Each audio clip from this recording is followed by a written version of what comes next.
আল্লাহ রাব্বুল আলামিন বলেন, তিনি সেই আল্লাহ যিনি উম্মীদের ভিতরে তার নবীকে রাসূলকে প্রেরণ করেছেন, মুহাম্মদ সাল্লাল্লাহু আলাইহি ওয়াসাল্লামকে প্রেরণ করেছেন, যিনি তাদেরকে আল্লাহর কিতাব পড়ে শোনাবেন এবং তাদেরকে হিকমত বিজ্ঞান শিক্ষা দিবেন আর তাদের মন মগজকে পরিশুদ্ধ করবেন।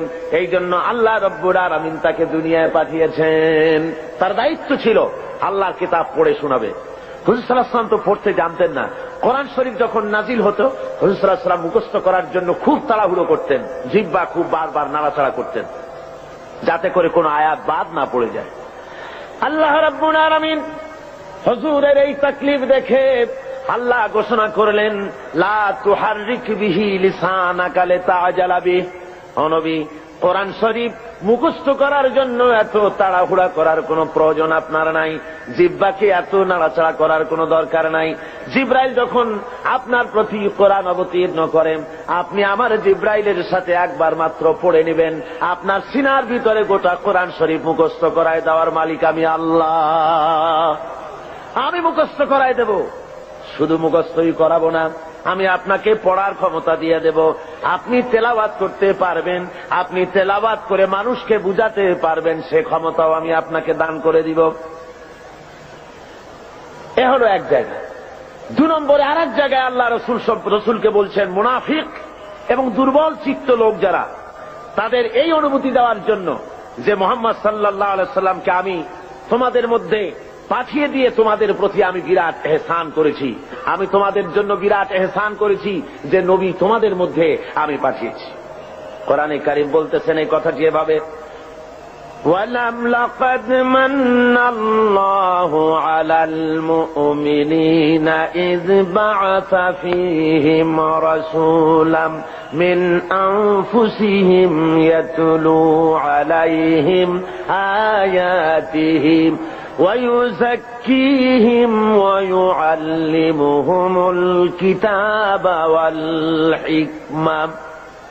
আমি আল্লাহ রাব্বুল আলামিন মুমিনদের উপরে যথার্থ অনুগ্রহ করেছেন, আল্লাহ মুমিনদের প্রতি যথার্থ অনুগ্রহ করেছেন যে তিনি মুমিনদের ভেতরেই আল্লাহ রাব্বুল আলামিন মানুষের মধ্য থেকে একজন পয়গম্বর পাঠিয়েছেন এবং তাকে দিয়ে কিতাব শিক্ষা দিয়েছেন, তাদের ব্রেনকে, তাদের মন মগজকে পরিশুদ্ধ করেছেন এবং তাদেরকে কিতাব এবং হিকমত শিক্ষা দিয়েছেন।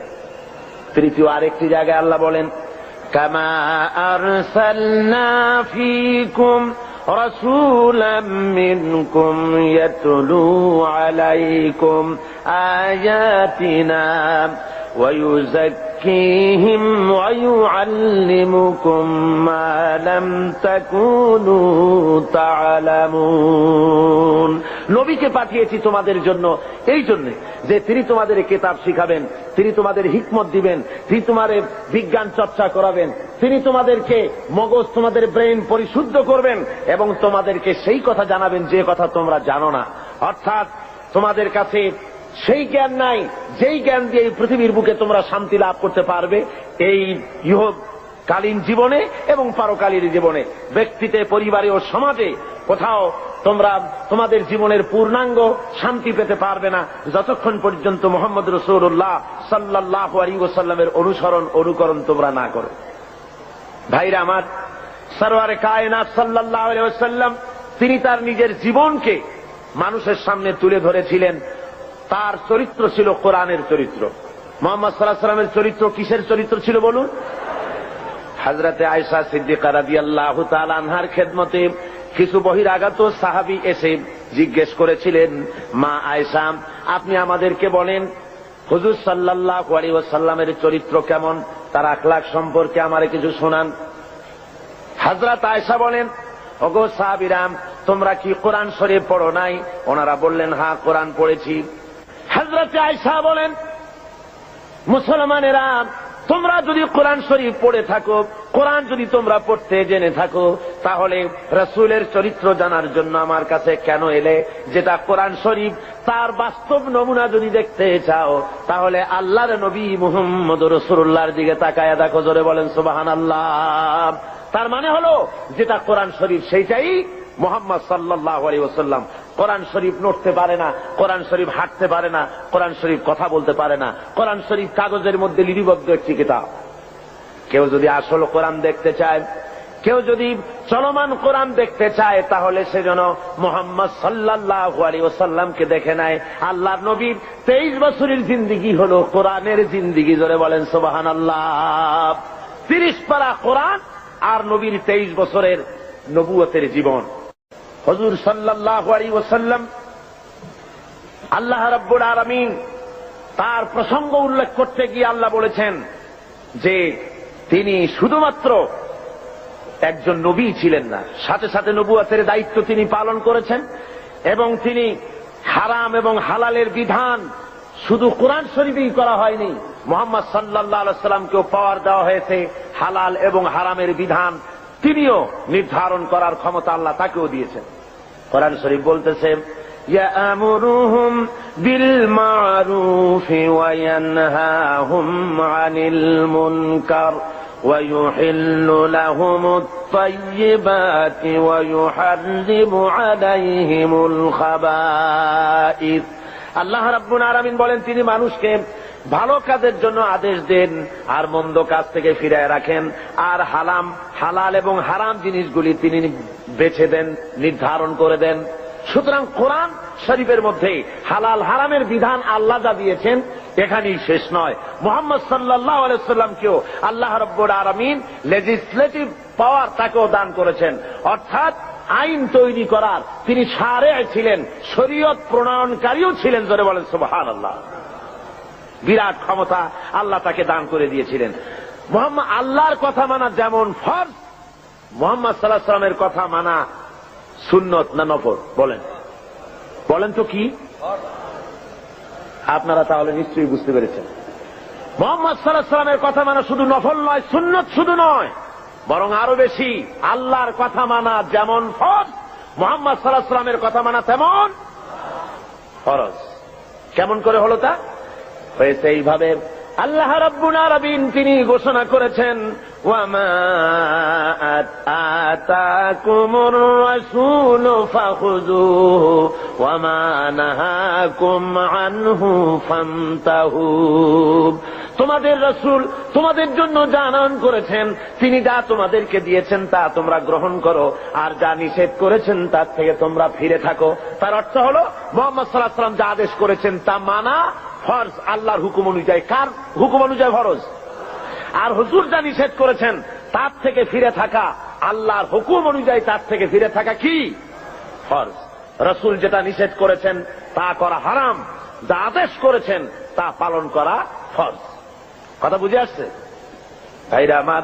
আল্লাহ তার রাসূলকে এভাবে করে ক্ষমতা দিয়ে দিলেন, তাকে বিচারক হিসাবে আল্লাহ বানাইছেন দুনিয়ার ভিতরে। সোশ্যাল জাস্টিস, সামাজিক সুবিচার প্রতিষ্ঠার জন্য আল্লাহ তার দায়িত্ব দিলেন। আল্লাহ বলছেন, ইন্না আনজালনা ইলাইকাল কিতাবা বিল হাক্কি লিতাহকুমা বাইনান নাসি বিমা আরাকাল্লাহ। হে নবী, আমি সত্য সহকারে আপনাকে পাঠিয়েছি। আপনি আপনার উপরে যে কিতাব অবতীর্ণ করেছি সেই কিতাব দিয়ে আপনি মানুষের উপরে বিচার ফায়সালা করবেন, আর মানুষের সামনে আপনি আমার কোরআন দিয়ে বিচার ফায়সালা করবেন, যেটা আমি আপনার প্রতি অবতীর্ণ করেছি। আল্লাহর আইন দিয়ে মানুষের উপরে শান্তি প্রতিষ্ঠা কিভাবে হতে পারবে সেটা আপনি আমার কোরআন দিয়ে মানুষের সামনে সেট করবেন। সুতরাং মুহাম্মদ সাল্লাল্লাহু আলাইহি ওয়াসাল্লাম যে ফায়সালা দিয়েছেন, যে আইন দিয়েছেন, মানুষের চলার ব্যাপারে অর্থনীতি, সমাজনীতি, রাজনীতি, এমন কোন ব্যাপার নাই যে ব্যাপারে হুজুর কথা বলেননি। হুজুরের ফয়সালা যদি কেউ না মানে, মুসলমান দাবি করার পর যে ব্যক্তি পড়ল লা ইলাহা ইল্লাল্লাহ, লা ইলাহা ইল্লাল্লাহ, লা ইলাহা ইল্লাল্লাহু মুহাম্মাদুর রাসূলুল্লাহ, তার দায়িত্ব হলো, মুমিনের দায়িত্ব হলো রাসূলের হুকুম শুনল আর সাথে সাথে মাথা পেতে দেবে। কোরআন শরীফ বলছে, ইন্নামা কানা কাওলাল মুমিনিনা ইযা দুউ ইলাল্লাহি ওয়া রাসূলিহি লিয়াহকুমা বাইনাহুম আন ইয়াকুলু সামি'না ওয়া আতা'না। মোমেনদেরকে যখন আল্লাহ এবং তার রসুলের দিকে ডাকা হয়, আল্লাহ এবং রসুলের পক্ষ থেকে কোনো অর্ডার দেওয়া হয়, তখন মোমেন যারা তারা আল্লাহর মীমাংসা এবং তার রসুলের দেওয়া ফয়সালা মেনে নেবে, আর শোনার সাথে সাথে বলবে সামি'না ওয়া আতা'না, শুনলাম এবং আনুগত্যের মস্তককে অবনত করে দিলাম। এটা হলো মোমেনের কাজ। আর মুনাফিক কি করে? আল্লাহ বলেন, শোনো, মুনাফিক কারা? যারা নাকি আল্লাহর কলেমার দাবি করে, মুসলমানের দাবি করে, ইসলামের দাবি করে, অথচ ইসলাম পালন করে চলে না, আল্লাহ এবং আল্লাহ রসুলের হুকুম মানতে রাজি নয়। এদেরকে কি বলা হয়? মুনাফিক। যাদের মুখের কথার কাজের মিল নাই, তাদেরকে কি বলা হয়? এই মুনাফিকদের আচরণ সম্পর্কে আল্লাহ বলেন, وَإِذَا قِيلَ لَهُمْ تَعَالَوْا إِلَى مَا أَنزَلَ اللَّهُ وَإِلَى الرَّسُولِ رَأَيْتَ الْمُنَافِقِينَ يَصُدُّونَ عَنكَ صُدُودًا। আল্লাহ রাব্বুল আলামিন বলেন, যখন এই লোকদেরকে ডাকা হয় আল্লাহ এবং আল্লাহ রসুলের দিকে, তখন যারা মুনাফিক তাদেরকে তুমি দেখতে পাবে তারা আস্তে করে কেটে পড়বে। মুনাফিকরা কেটে পড়ে। তারা বলে আর শুনতে, তারা যখনই আল্লাহ এবং আল্লাহ রসুলের হুকুম শোনে তখন তখন বলে যে ধর্ম হলো এটা ব্যক্তিগত ব্যাপার, এটা আমার ইচ্ছা মানি বা ইচ্ছা হয় না মানি, তা নিয়ে এত বাড়াবাড়ি করার কি দরকার। ওরা বলে যে কোরআন শরীফে আছে লা ইকরাহা ফিদ্দীন, ধর্মের ব্যাপারে বাড়াবাড়ি নাই, সুতরাং তোমার কাজ তুমি করো, আমার কাজ আমি করি। এই কথা তারা নিজেরা বলতে থাকে। আসলে যখন একটি মানুষ কলেমা পড়ে মুসলমান হয়, তখন তার অধিকার নাই যে তার ইচ্ছে মতো ব্যক্তিগতভাবে ধর্ম পালন করবে আর বলবে এটা আমার ইচ্ছার উপরে নির্ভর করে, এমন কথা কেউ বলতে পারবে না। প্রত্যেকটি মুসলমানকে মুহাম্মদ সাল্লাল্লাহু আলাইহি সাল্লাম যে কথা বলেছেন, আল্লাহ এবং তার রসুলের কথার সামনে মাথা নত করে দিতেই হবে। একজন সাহাবী আর একজন ইহুদি রাসূল পাক সাল্লাল্লাহু আলাইহি সাল্লামের কাছে এসেছিলেন। এসে ওই ইহুদি মুসলমানের বিরুদ্ধে নালিশ করেছে আল্লাহর নবীর দরবারে। নবীজি সব শুনে ফয়সালা দিলেন ইহুদির সপক্ষে। মুসলমান ব্যক্তি অসন্তুষ্ট হয়ে চলে গেলেন হযরত ওমরের কাছে, গিয়ে বললেন, ভাই ওমর, আমি আপনার কাছে এসেছি একটা বিচারের সানি করার জন্য। তো বলে, প্রথমে কার কাছে গিয়েছিলে?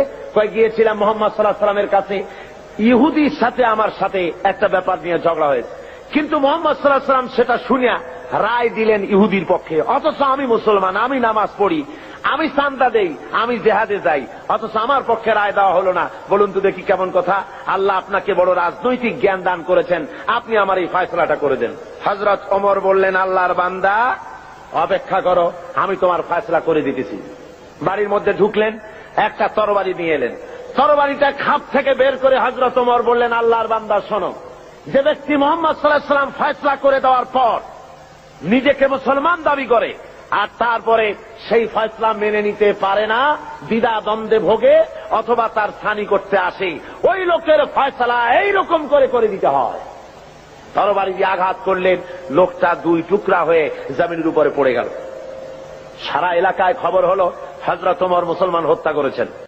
ভাইরা আমার, আল্লাহ রাব্বুল আলামিন বলে দিলেন, কোরআনে কারীমের আয়াত নাযিল হয়ে গেল, ফালা ওয়া রাব্বিকা লা ইউমিনুনা হাত্তা ইউহাক্কিমুকা ফীমা শাজারা বাইনাহুম সুম্মা লা ইয়াজিদু ফী আনফুসিহিম হারাজাম মিম্মা কাযাইত وَيُسَلِّمُوا تَسْلِيمًا।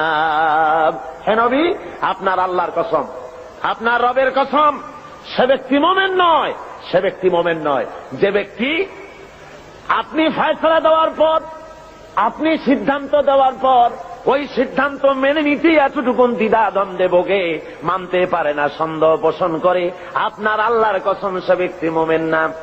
আল্লাহ রাব্বুল আলামিন জানিয়ে দিলেন, নবী গো, আপনি বলে দেন হযরত ওমর কোন মুসলমান হত্যা করেনি, হযরত ওমর যাকে হত্যা করেছে সে হলো মুনাফিক। আল্লাহ সেই বিচারে খুশি হয়ে গেছেন। কলেমা পড়ার পর, মুসলমান দাবি করার পর আল্লাহর দেওয়া অর্থনীতি, সমাজনীতি, রাজনীতি যারা মানতে রাজি না, ওদেরকে এই জমিনে বসবাস করার কোন অধিকার আল্লাহ দিতে চান না। অর্থাৎ মুনাফিক হওয়া চলবে না। দুটো পথ আছে, হয় কাফের হও, না হয় মুমিন হও, মাঝখানে থাকতে পারবে না, মুনাফিক হতে পারবে না।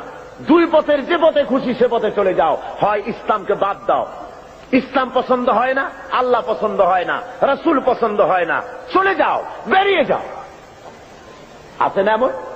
আছে না লোকজন ইসলাম ভালো লাগে না, ইসলাম পছন্দ হয় না, আবার তারা বলে কয় যে জনগণের কোমল হৃদয়, তাদেরকে তাদের কোমল ভাব অনুভূতিকে ধর্মের নামে রাজনীতি করে ব্যবহার করা হয়।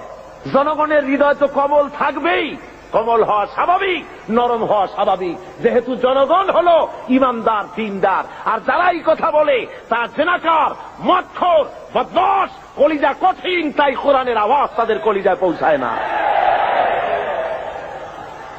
ভাইরা আমার, সুতরাং আল্লাহ রাব্বুল আলামিন এই লোকগুলি আল্লাহ সম্পর্কে তাদের কথা হলো যে আল্লাহর আইন, এমনি মুসলমান তারা দাবি করবে কিন্তু কোরআন মানতে রাজি না। কোরআন আল্লাহর কিতাব মানবে কিন্তু কোরআনের আইন মানতে রাজি না, রাসূলের কথা মানতে রাজি না। আল্লাহ রাসূলকে ছেড়ে দিয়ে কার্ল মার্কসের গোলাম হবে, মুহাম্মদ সাল্লাল্লাহু আলাইহি ওয়াসাল্লামকে বাদ দিয়ে লেনিনের গোলাম হবে, পছন্দ হয়, কিন্তু রাসূলের গোলামি পছন্দ হয় না। যদি তাই হয় অবস্থা, তাহলে আল্লাহ নোটিশ দিয়েছেন। কি দিয়েছেন বলুন? কি দিয়েছেন? আল্লাহ রাব্বুল আলামিন বলেন, ইয়া মাশারাল জিন্নি ওয়াল ইনস, হে মানুষেরা আর হে জিনেরা, ইন ইসতাতা'তুম আন তানফুযু মিন আকতারিস সামাওয়াতি ওয়াল আরদ ফানফুযু লা তানফুযুনা ইল্লা বিসুলতান। আমার ইসলাম যদি ভালো না লাগে, আমার কোরআন যদি পছন্দ না হয়, আমার নবী যদি ভালো না লাগে, বেরিয়ে যা আমার আকাশের নিচের থেকে, আমার জমিনের উপর থেকে বেরিয়ে যা, চলে যা। ইসলাম ভালো লাগে না, রাসূল ভালো লাগে না, কোরআন ভালো লাগে না, বেরিয়ে যা। এমন দেশে যা, যদি সম্ভব করতে পারো এমন দেশে চলে যাও যেই দেশে আমার সূর্য নাই, যে দেশে আমার চাঁদ নাই, যে দেশে আমার বাতাস নাই, যে দেশে আমার পানি নাই, যে দেশে আমার অক্সিজেন নাই, এমন কোন দেশ যদি পাও সে দেশে চলে যাও। আছে নাকি এমন কোন দেশ? তোমার কার্ল মার্কস যদি পৃথিবী বানিয়ে থাকে কোথাও, সেখানে বেরিয়ে যাও। লেনিন যদি কোন ভূখণ্ড তৈরি করে থাকে, সেখানে চলে যাও। আল্লাহর আকাশের নিচে, আল্লাহর জমিনের উপরে বাস করবা, আল্লাহর দেওয়া পানি খাবা, আল্লাহর বাতাস দিয়ে অক্সিজেন গ্রহণ করবে, আল্লাহর জমিনের ধান খাবে, আল্লাহর গাভীর দুধ খাবে। আর কার্ল মার্কসের গোলামি হতে পারে? যদি বলুন পারে।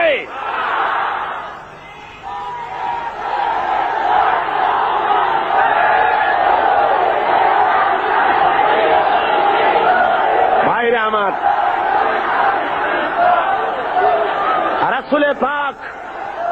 রাসূলে পাক জোরে বলেন সাল্লাল্লাহু আলাইহি ওয়াসাল্লাম স্পষ্টভাবে ঘোষণা করেছেন, লা ইউমিনু আহাদুকুম হাত্তা ইয়াকুনা হাওয়াহু তাবআন লিমা জিতু বিহি। আল্লাহর কসম, তোমাদের মধ্যে কেউ ঈমানদার হতে পারবে না। কে বলতেছেন? আল্লাহ রাসূল বলছেন, তোমাদের ভিতরে কেউ ঈমানদার হতে পারবে না ততক্ষণ পর্যন্ত, যতক্ষণ পর্যন্ত তারা নিজেদের প্রবৃত্তি কর্তৃক পরিচালিত হতে থাকবে এবং আমি যে জিনিস নিয়ে এসেছি তার অনুসরণকারী না হবে, ততক্ষণ পর্যন্ত মুমিন হতে পারবে না। আমি যা এনেছি আল্লাহর কাছে থেকে, সেটা অনুসরণ করা লাগবে। আমি যে অর্থনীতি দিয়েছি, রাসূল যে অর্থনীতি দিয়েছেন, রাসূল যে সমাজনীতি দিয়েছেন, রাসূল যে রাষ্ট্রনীতি দিয়েছেন, রাসূল যে পথ দেখিয়েছেন, এই পথ যদি না মানে, রাসূল বলেছেন কখনো মুমিন হতে পারবে না। কে বলেছেন? আল্লাহর নবী বলেছেন। সুতরাং মুমিন মুসলমান যারা, তাদেরকে আল্লাহর দেওয়া এই বিধান অনুযায়ী আল্লাহর রাসূলের আনুগত্যের সামনে মাথা নত করে দিতে হবে। কি জন্য দিতে হবে? আল্লাহর হুকুম অনুযায়ী। আল্লাহ রাব্বুল আলামিন বলেন, ওয়া মা আরসালনা মির রাসূলিন ইল্লা লিয়ুতা'a বিইذনিল্লাহ। আমি যে রাসূলই পাঠিয়েছি তাকে আনুগত্য করার জন্যই পাঠিয়েছি, আর তা আল্লাহর হুকুমে। নবীর আনুগত্য করতে হবে, এটা কার হুকুম? বলুন জোরে, কার হুকুম? নবীর আনুগত্য করতে হবে আল্লাহর হুকুমে। আল্লাহ রাব্বুল আলামিন বলছেন, মান ইউতিউর রাসূলা ফাকাদ আতা আল্লাহ। যে ব্যক্তি রাসূলের আনুগত্য করলো সে আল্লাহর আনুগত্য করলো। যে রাসূলের আনুগত্য করলো সে কার আনুগত্য করলো? আল্লাহ রাব্বুল আলামিনের। সুতরাং প্রত্যেকটি মুসলমানকে তার ব্যক্তি, পরিবার, সমাজ ও রাষ্ট্রে জীবনের সকল দিক ও বিভাগে একমাত্র তাকে আইন মেনে চলতে হবে। কার? আল্লাহ এবং তার রাসূল পাক সাল্লাল্লাহু আলাইহি ওয়াসাল্লামের পথ তাকে অনুসরণ করে চলতে হবে। এই জন্য আল্লাহ বলছেন, আতিউল্লাহ ওয়া আতিউর রাসূল। তোমরা আল্লাহর, কুল আতিউল্লাহ ওয়ার রাসূল, আল্লাহ এবং রাসূলের আনুগত্য করো। তোমার জীবনের মুক্তি এই পথে। এই পথ ছাড়া তোমার জীবনের আর কোনো মুক্তি হতে পারে না। আজকে মানুষের জন্য অর্থনৈতিক মুক্তি, লোকেরা মনে করে ইসলাম হলো একটি ধর্ম মাত্র। ইসলাম কি? শুধুমাত্র একটি ধর্ম। এই কথা ছড়ানো হচ্ছে তথাকথিত প্রগতবাদী, নাস্তিক্যবাদীর ধ্বজাধারীরা। তারা চতুর্দিকে ছড়াচ্ছে ইসলাম হলো শুধুমাত্র একটি ধর্ম, এতে আছে শুধু নামাজ, রোজা, হজ, যাকাতের কথা, অর্থনৈতিক কোনো বক্তব্য নাই। সুতরাং ধর্মের দিক থেকে আমরা নামাজ, রোজা ঠিকই করব আল্লাহর, কিন্তু অর্থনৈতিক মুক্তির জন্য কার্ল মার্কসের কাছে যাওয়া ছাড়া আমাদের কোনো পথ নাই, সমাজতন্ত্র করা ছাড়া কোনো পথ নাই। এই কথা তারা বলে বেড়াচ্ছে এবং আমাদের যুবকদেরকে তারা সর্বনাশ করতেছে। বলুন ঠিক কিনা? আপনারা আমাকে বলেন, এ কোরআন শরীফে আল্লাহ কি অর্থনৈতিক বক্তব্য রাখেন নাই? রাজনৈতিক বক্তব্য নাই? সমাজনীতির বক্তব্য নাই? সব এর মধ্যে ভরা আছে। কিন্তু দুঃখের বিষয়, আমার কলেজ, ইউনিভার্সিটির ছাত্রগুলি যারা ওখানে পড়াশোনা করছে তার একটি অংশকে আজকে তাদেরকে বিরুদ্ধে নিয়ে নেওয়া হয়েছে। তারা আমার ঘরের ছেলে, অথচ ইসলামকে তারা মুসলমানদের বলে ধর্মান্ধ। মুসলমানদের কি বলে? ধর্মান্ধ। আর ওরা হয়েছে প্রগতিবাদী, প্রগতিশীল। প্রগতি হওয়া যায়, ইসলামরে যত গালি দেওয়া যাবে, রসুলকে গালি দিয়ে যত কবিতা লেখা যাবে, ততই প্রগতিশীল হয়, ততই প্রগতিবাদী হয়। ঠিক কিনা কন? সুতরাং আপনার আমার ছেলেকে যারা ধ্বংস করলো, নষ্ট করলো, ওদের চেনার দরকার আছে না? জোরে বলেন, ওদের চেনার দরকার নাই? কারা আমার ছেলে নষ্ট করলো? আমার ওই ছেলে ইউনিভার্সিটি, কলেজে আজকে যারা লেনিন এবং মার্কসের গোলাম হয়েছে, এই ছেলেগুলি তো আমার ছেলে ছিল, আপনার ছেলে ছিল, আমার ভাইয়ের ছেলে ছিল। এই ছেলেগুলিকে কারা নষ্ট করলো? নষ্ট করেছে ইউনিভার্সিটি এবং কলেজের তথাকথিত এক শ্রেণীর প্রফেসরেরা। সব না, এক শ্রেণীর শিক্ষকরা। কোন শ্রেণী? যেই শ্রেণীর শিক্ষকরা মস্কো থেকে ট্রেনিং পেয়েছে, পেন্টাগনের ট্রেনিং পেয়েছে, পিকিং এর ট্রেনিং পেয়েছে, শান্তিনিকেতন থেকে মগজ ধোলাই করে পাঠিয়ে দেওয়া হয়েছে চট্টগ্রাম ইউনিভার্সিটিতে, পাঠানো হয়েছে রাজশাহী ইউনিভার্সিটিতে, পাঠানো হয়েছে ঢাকা ইউনিভার্সিটিতে। বিভিন্ন ইউনিভার্সিটি থেকে বসে এসব অধ্যাপক, শিক্ষক নামের কলঙ্ক আমার দেশের হাজার হাজার ছেলেকে বেঈমান বানিয়ে দিল। বলুন ঠিক কিনা?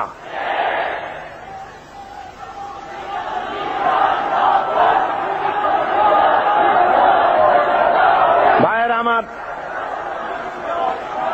আজকে আমাদেরকে বুঝতে হবে, ওই ইউনিভার্সিটিগুলিতে যদি কোরআনে কারীম পড়ানো হতো, যদি রাসূলের হাদিস পড়ানো হতো, রাসূলের অর্থনীতি যদি পড়ানো হতো, ছেলেগুলি খারাপ হতো না, সব মুহাম্মদ সাল্লাল্লাহু আলাইহি ওয়াসাল্লামের অনুসারী হয়ে যেত। ঠিক কিনা বলেন?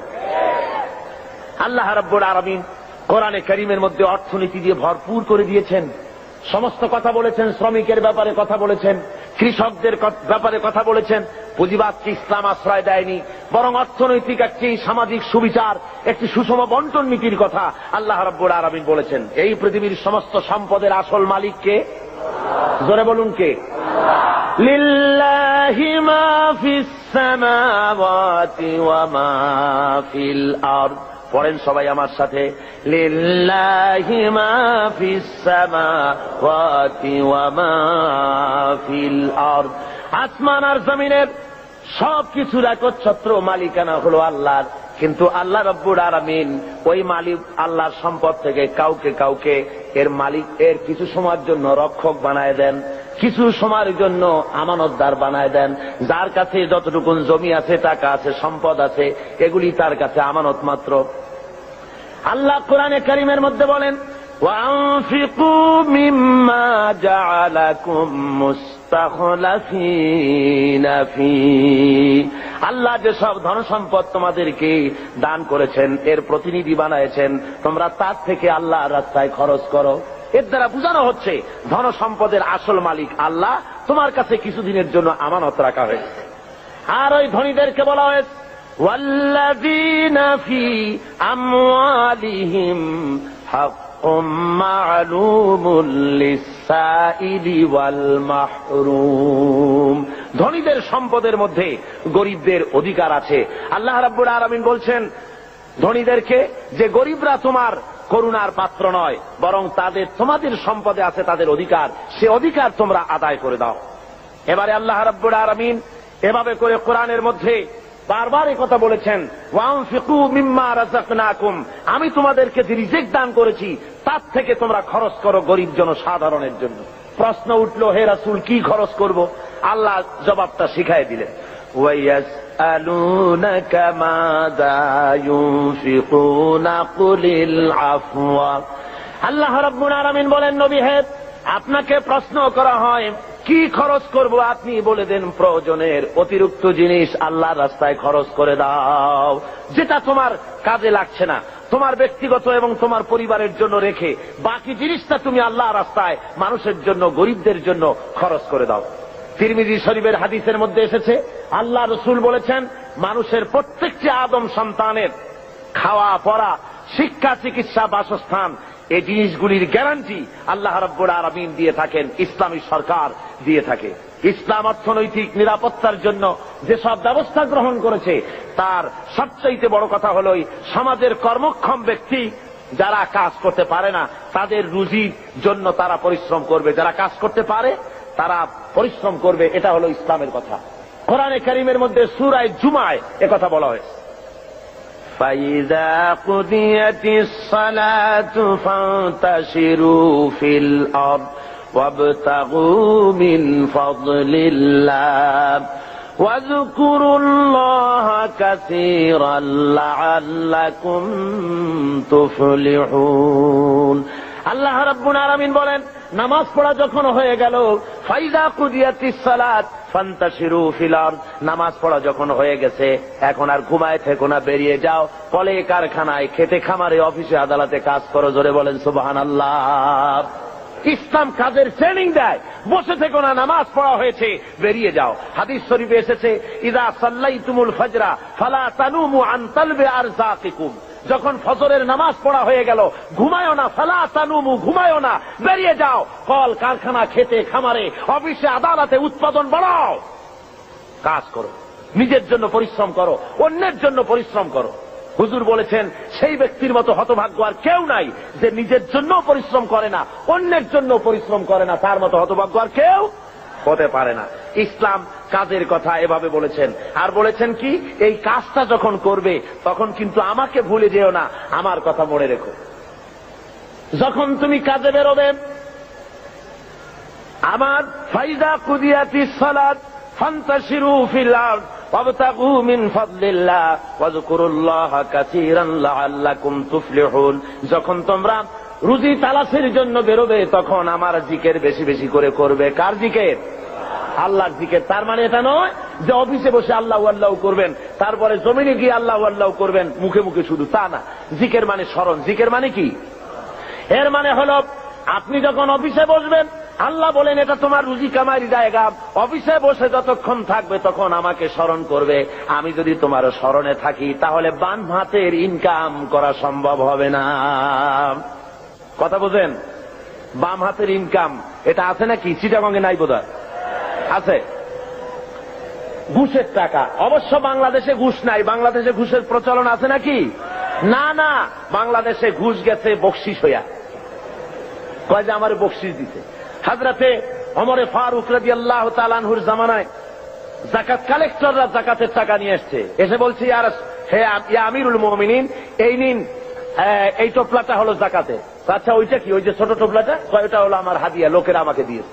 হযরত ওমর বলছেন ওটাও জমা দাও। কয় এটা তো আমাদের লোকেরা হাদিয়া দিয়েছে। কয় দাও না, জমা দাও।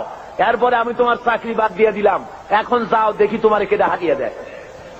তার মানে ওইটা দিয়েছে তোমার চাকরির জন্য। সুতরাং ঘুষ খাওয়া হলো হারাম। ঘুষ খাওয়া কি হারাম। আল্লাহ রাব্বুল আলামিন বলেন, যখন তুমি কলকারখানায়, খেতে খামারে, অফিসে যখন বসবে, আমার জিকির বেশি করে করবে, আমাকে স্মরণে রাখবে, তাহলে কোন ক্রমে তুমি ঘুষ তোমার বাম হাতের ইনকাম করতে পারবে না। আমার ভয় অন্তঃকরণে তোমার আসবে। এখন যে গভর্নমেন্ট ক্ষমতায় আছেন, এই গভর্নমেন্ট প্রথমে যখন ক্ষমতায় আসেন, এসেই তারা আসবার আগেই ঘোষণা করেছিলেন যে দুর্নীতির বিরুদ্ধে আমরা জিহাদ ঘোষণা করেছি, দুর্নীতির বিরুদ্ধে। এই ঘোষণার পর তারা ক্ষমতায় এলেন। এর কদিন পরেই আমার মাহফিল ছিল বাইতুল মোকাররমে। তো ঘোষক সেখানে উপস্থিত, বোঝেন তো কে? তো আমি সেখানে বললাম মোনাজাতের মধ্যে যে আল্লাহ, যারা আজকে দুর্নীতির বিরুদ্ধে জিহাদ ঘোষণা করে ময়দানে এলেন, এরাই যেন কিয়ামতের দিন দুর্নীতির দায় আসামি হয়ে তোমার কাঠগড়ায় না দাঁড়ায়। আবার আজকে দেখা গেল সমাজের অবস্থা, যারা দুর্নীতির বিরুদ্ধে জিহাদ ঘোষণা করে এলেন, দুর্নীতি মনে হয় কোন সমাজের এমন কোন একটি রন্ধ্র নাই যেখানে দুর্নীতি আজ না ঢুকেছে। কি কোন ঠিক কিনা? সমাজের পরতে পরতে, সর্বস্তরে, রন্ধ্রে রন্ধ্রে ঘুষ, অনাচার, ব্যভিচার ঢুকে গিয়েছে। এই জন্য আল্লাহ বলছেন, আমি যদি স্মরণে থাকি তাহলে এই অন্যায় অবিচার করা তোমার পক্ষে সম্ভব হবে না।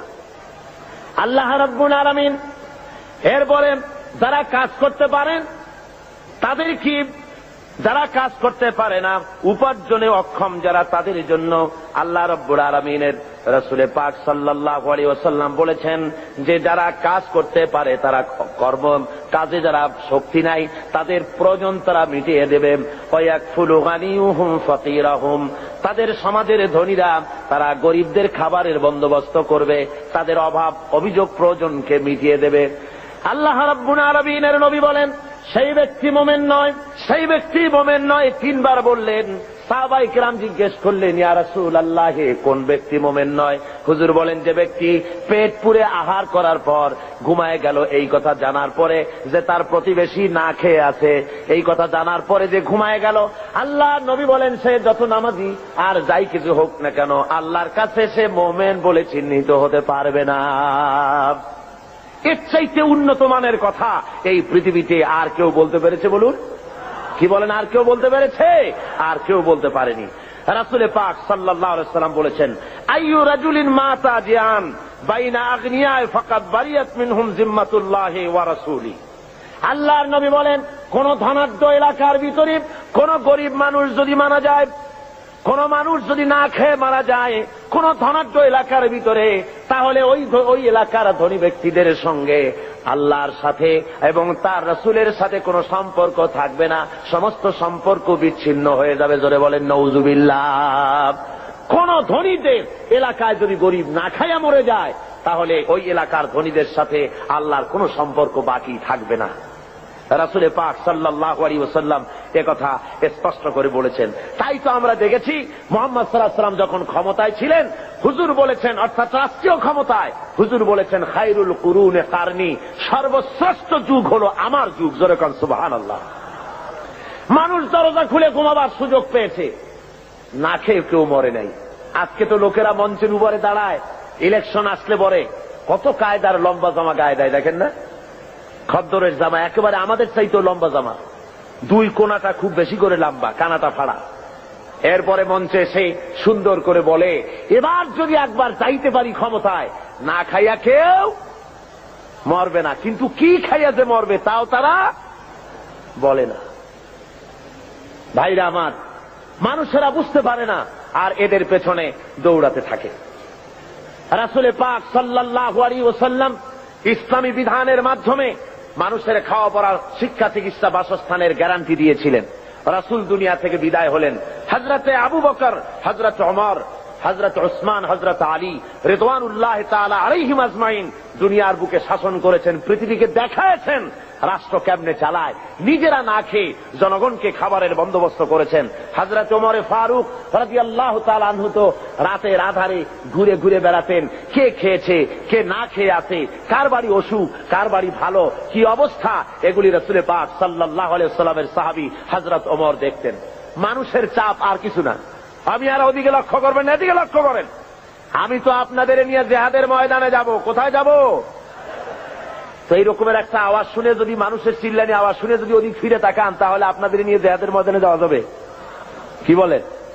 সাহসী হতে হবে, দুর্জয় সাহসী হতে হবে। এখানে আর কিচ্ছু নাই, মানুষের বসা ছাড়া আর কোনো কিছু হওয়া সম্ভব নয়, যেহেতু এটা কোরআনের মাহফিল। কিসের মাহফিল? জোরে বলেন, কিসের মাহফিল? সুতরাং লোকেরা বসতে জায়গা পাচ্ছে না বলে প্রচন্ড ভিড়ে মানুষের অসুবিধা হচ্ছে, আর কিছুই না। আপনারা লক্ষ্য করুন, হযরত ওমর ফারুক রাদিয়াল্লাহু তাআলা আনহু রাষ্ট্রপ্রধান, আর রাসূল এমন রাষ্ট্রপ্রধান বানিয়েছিলেন, একদিকে রাষ্ট্রের প্রধান আর একদিকে মসজিদের ইমাম। জোরে বলেন সুবহানাল্লাহ।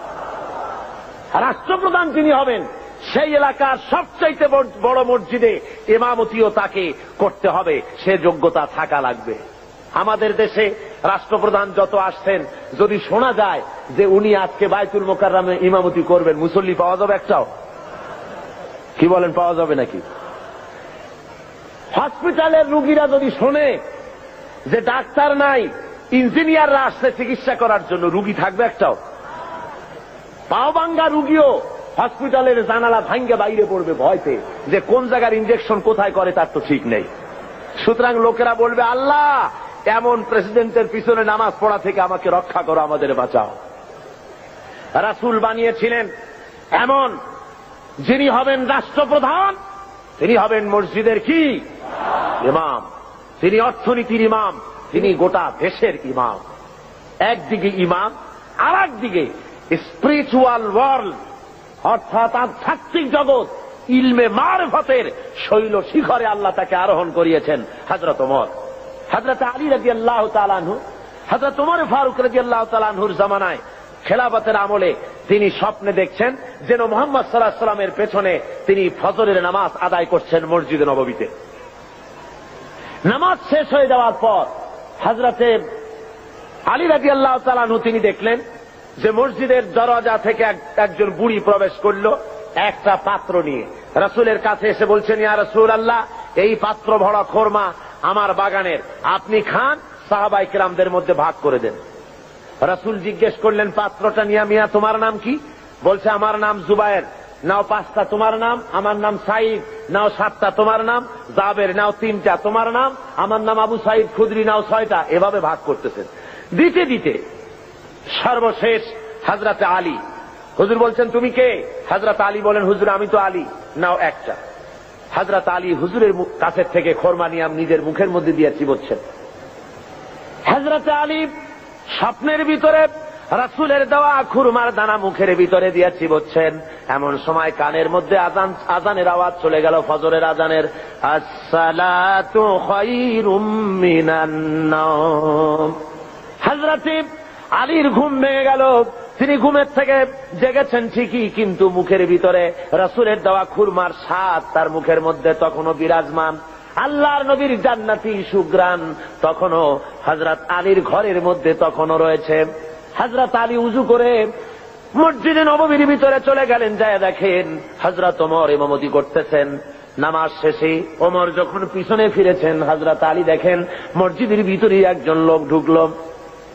মসজিদের ভিতরে একজন বুড়ি ঢুকলেন, হাতে একটা পাত্র নিয়ে এসে বলছেন, হে আমার আমিরুল মুমিনিন, এটা আমার বাগানের, আপনি নিজে খান আর রাসূলের সাহাবীদের মধ্যে ভাগ করে। হযরত ওমর ফারুক রাদিয়াল্লাহু তাআলা আনহু খোরমার পাত্র হাতে নিয়ে বলছেন, তোমার নাম কি? কয় অমুক না ওই কয়টা। তোমার নাম কি? অমুক নয় ওই কয়টা। দিতে দিতে হযরত আলীর বেলায় বলেন, আলী তুমি কে? কয় আমি তো আলী। কয় তুমি নাও 1টা। হযরত আলী বলেন, ভাই ওমর, তোমার কাছে তো খুরমা আরো আছে পাত্রে দেখা যায়, আমার ঘরে ছেলে পেলে আছে, দিলে তো তুমি আরো দিতে পারো, আমার 1টা কেন দিলে? একাধিক দাও না কেন? হযরত ওমর বলেন, ওরে আলী, বিগত রজনীতে স্বপ্নের ভিতরে যদি নবী মুহাম্মদ রাসূলুল্লাহ সাল্লাল্লাহু আলাইহি ওয়াসাল্লাম তোমারে একাধিক খুরমা দিতেন, আমি ওমরও তোমাকে একাধিক খুরমা দিয়া দিতাম। কেমন রাষ্ট্রপ্রধান! আমিরুল মুমিনিন হযরত ওমর ফারুক রাদিয়াল্লাহু তাআলা আনহু। মানুষের একদিকে আমিরুল মুমিনিন রাষ্ট্রপ্রধান, আর একদিকে দুয়ারে দুয়ারে ঘুরে বেড়াচ্ছেন, কে খেতে পারতেছে কে খেতে পারতেছে না, সব ঘুরে ঘুরে তিনি দেখতেছেন। একবার তিনি এক মুসলমান বাহিনী, ইসলামী বাহিনী যুদ্ধ করতে গেছে, জিহাদের ময়দান থেকে ফিরে আসতেছে তারা। তিনি খবর নেওয়ার জন্য এগিয়ে গেলেন, খবর নেওয়ার জন্য এগিয়ে গিয়েছেন। প্রতিমধ্যে এক বুড়ির সঙ্গে দেখা। বুড়ি জিজ্ঞেস করেন, ভাই মিয়া, তুমি কি জানো হযরত ওমর কোথায় গেছে? হযরত ওমর পথে নিজের পরিচয় দেওয়া সঠিক মনে করলেন না। তিনি বললেন যে ওমর এই দিকে গেছে, নিজের দিকে দেখালেন। বুড়ি মনে করছে ওই দিকে গেছে। হযরতে ওমরের কথার পর বুড়ি বলছে, পথিক তুমি কি জানো ওমর কেমন আছে? কয় হ্যাঁ জানি তো, ভালো আছে। কয় তুমি তো বলছো ভালো আছে, আমি বলি ওমর নিপাত যাক। হযরত ওমর বললেন, মা তা কেন? কয় যে আমি আজকে 3-4 দিন পর্যন্ত বাইরের থেকে এসেছি, আমি মদিনার লোক না, তো আমি এখানে আছি, খলিফার কাছেও যেতে পারি না, আর আমিও আমার খাবার ঠিক মতো পাই না। সেই জন্য অসন্তুষ্ট হয়েছি যে তিনি বলেছেন ফোরাতের কূলে যদি একটি ছাগল, একটি কুত্তাও যদি মারা যায় না খাইয়া, আমি ওমর দায়ী হব। তা আমি তো মানুষ, আমি তো খাবার পেলাম না, সেই জন্য আমি অসন্তুষ্ট হয়েছি। তারপরে হযরত ওমর বলছেন, বুড়িমা তুমি ওমরের উপরে খুব নারাজ হয়েছে দেখা যায়। তো হযরত ওমর তো খুব ব্যস্ত, যুদ্ধ চলতেছে বাইরে, আর সমস্ত জিনিস নিয়ে তিনি খুব ব্যতিব্যস্ত আছেন, তা তুমি কি হলে ওমরের প্রতি খুশি হও? বুড়ি বলছে, তোমাকে তো খুব ওমর ভক্ত লোক বলে মনে হয়, তা দাও তো দেখি আমাকে এতগুলো দিনার, তাহলে আমি খুশি হই। হযরত ওমর পকেটে হাত দিয়েছেন সে পয়সাগুলি বের করার জন্য।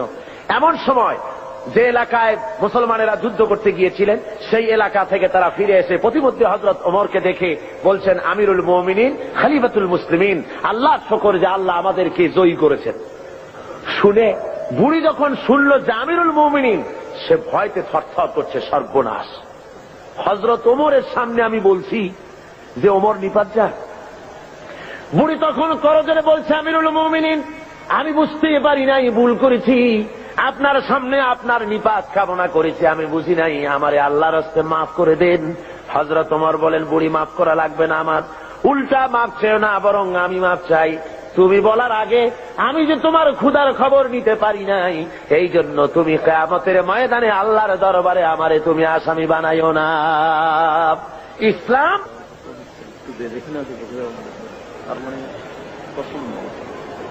বন্ধুগণ, মানুষের প্রচন্ড ভিড়ে মানুষ মারা যাবার উপক্রম হচ্ছে কোন কোন আশেপাশে।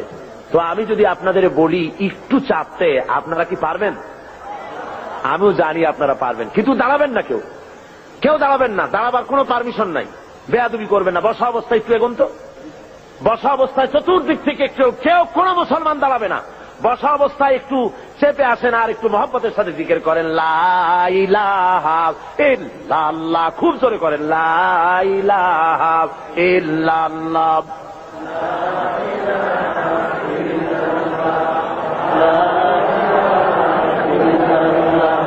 লা ইলাহা ইল্লাল্লাহ, লা ইলাহা ইল্লাল্লাহ, লা ইলাহা ইল্লাল্লাহ, লা ইলাহা। আরো জোরে করুন,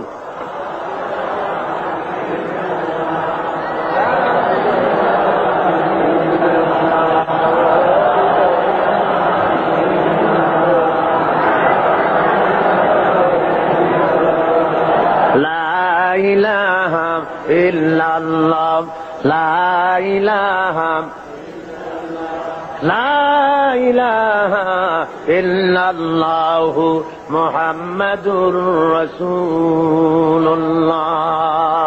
ভাইরা আমার, ইসলাম যাকাতের মাধ্যমে এবং পারস্পরিক দানের মাধ্যমে মানুষের দরিদ্রতা দূর করার ব্যবস্থা করেছে। হযরত ওমর ইবনে আব্দুল আজিজ রাহমাতুল্লাহ আলাইহির যুগে বাজারে বাজারে শহরাত করা হতো, যাকাত কে নেবে, যাকাত কে নেবে, একটা লোক যাকাত নেব আমি, এইরকম লোক পাওয়া যায় নাই। জোরে কোন সুবহানাল্লাহ, লোক পাওয়া যায় না। হযরত ওমর ইবনে আব্দুল আজিজ রাহমাতুল্লাহ আলাইহির জামানায় একটা লোক অনেকগুলি যাকাতের সদকার টাকা নিয়ে ঘুরতেছেন, কারে দেবে, গরিব তালাশ করতেছে। তালাশ করতে করতে 3 দিন হয়ে গেছে, পায়নি। শেষ পর্যন্ত মরুদ্যানের ভেতরে বসে ঝিমোচ্ছে। এমন সময় দেখে যে আর একটা লোক সেখানে আসছে, গায়ের জামা কাপড় ময়লা, বিরাট একটা গাচ্ছি। তারে বলছে, আসসালামু আলাইকুম ভাই, আল্লাহর মেহেরবানি আপনারে পাইয়া গেছি, আমি আজকে 3 দিন পর্যন্ত সদকার টাকা নিয়ে ঘুরতেছি, কারে দেবো কোনো লোক পাই না, আপনার মতো একটা গরিব লোক পাইয়া গেছি, আপনি দয়া করে আমার টাকাগুলি নিয়ে আমারে বাঁচা। ওই লোকটা বলছে, মিয়া তোমার মাথায় স্ক্রু ঢিলা টিলা নাকি? তুমি কি মনে করছো আমার ওই টোপলার মধ্যে ছেঁড়া খাতা? আমার টোপলার তোমার ওর মধ্যে কয় টাকা? কয় যে এত। তা আমারটা গুনিয়ে দেখো, তোমারটা চাইতে অনেক বেশি। তুমি ঘুরছো 3 দিন, আমি ঘুরেছি 1 সপ্তাহ। পুরা এলাকায় 70 টাকা নিতে পারে এমন গরিব খুঁজা পাইলাম না। জোরে বলেন সুবহানাল্লাহ, জোরে বলেন সুবহানাল্লাহ। এটা কিসের বরকতে হয়েছে? ইসলামের বরকতে। জোরে বলেন কিসের বরকতে? ইসলামের বরকতে। আল্লাহ রাব্বুল আলামিনের হাবিব বলেন, তুখাযু মিন আগনিয়াইহিম ওয়া তুরাদ্দু আলা ফুকারাইহিম। ধনীদের কাছ থেকে যাকাত নাও আর গরিবদের কাছে দিয়ে দাও।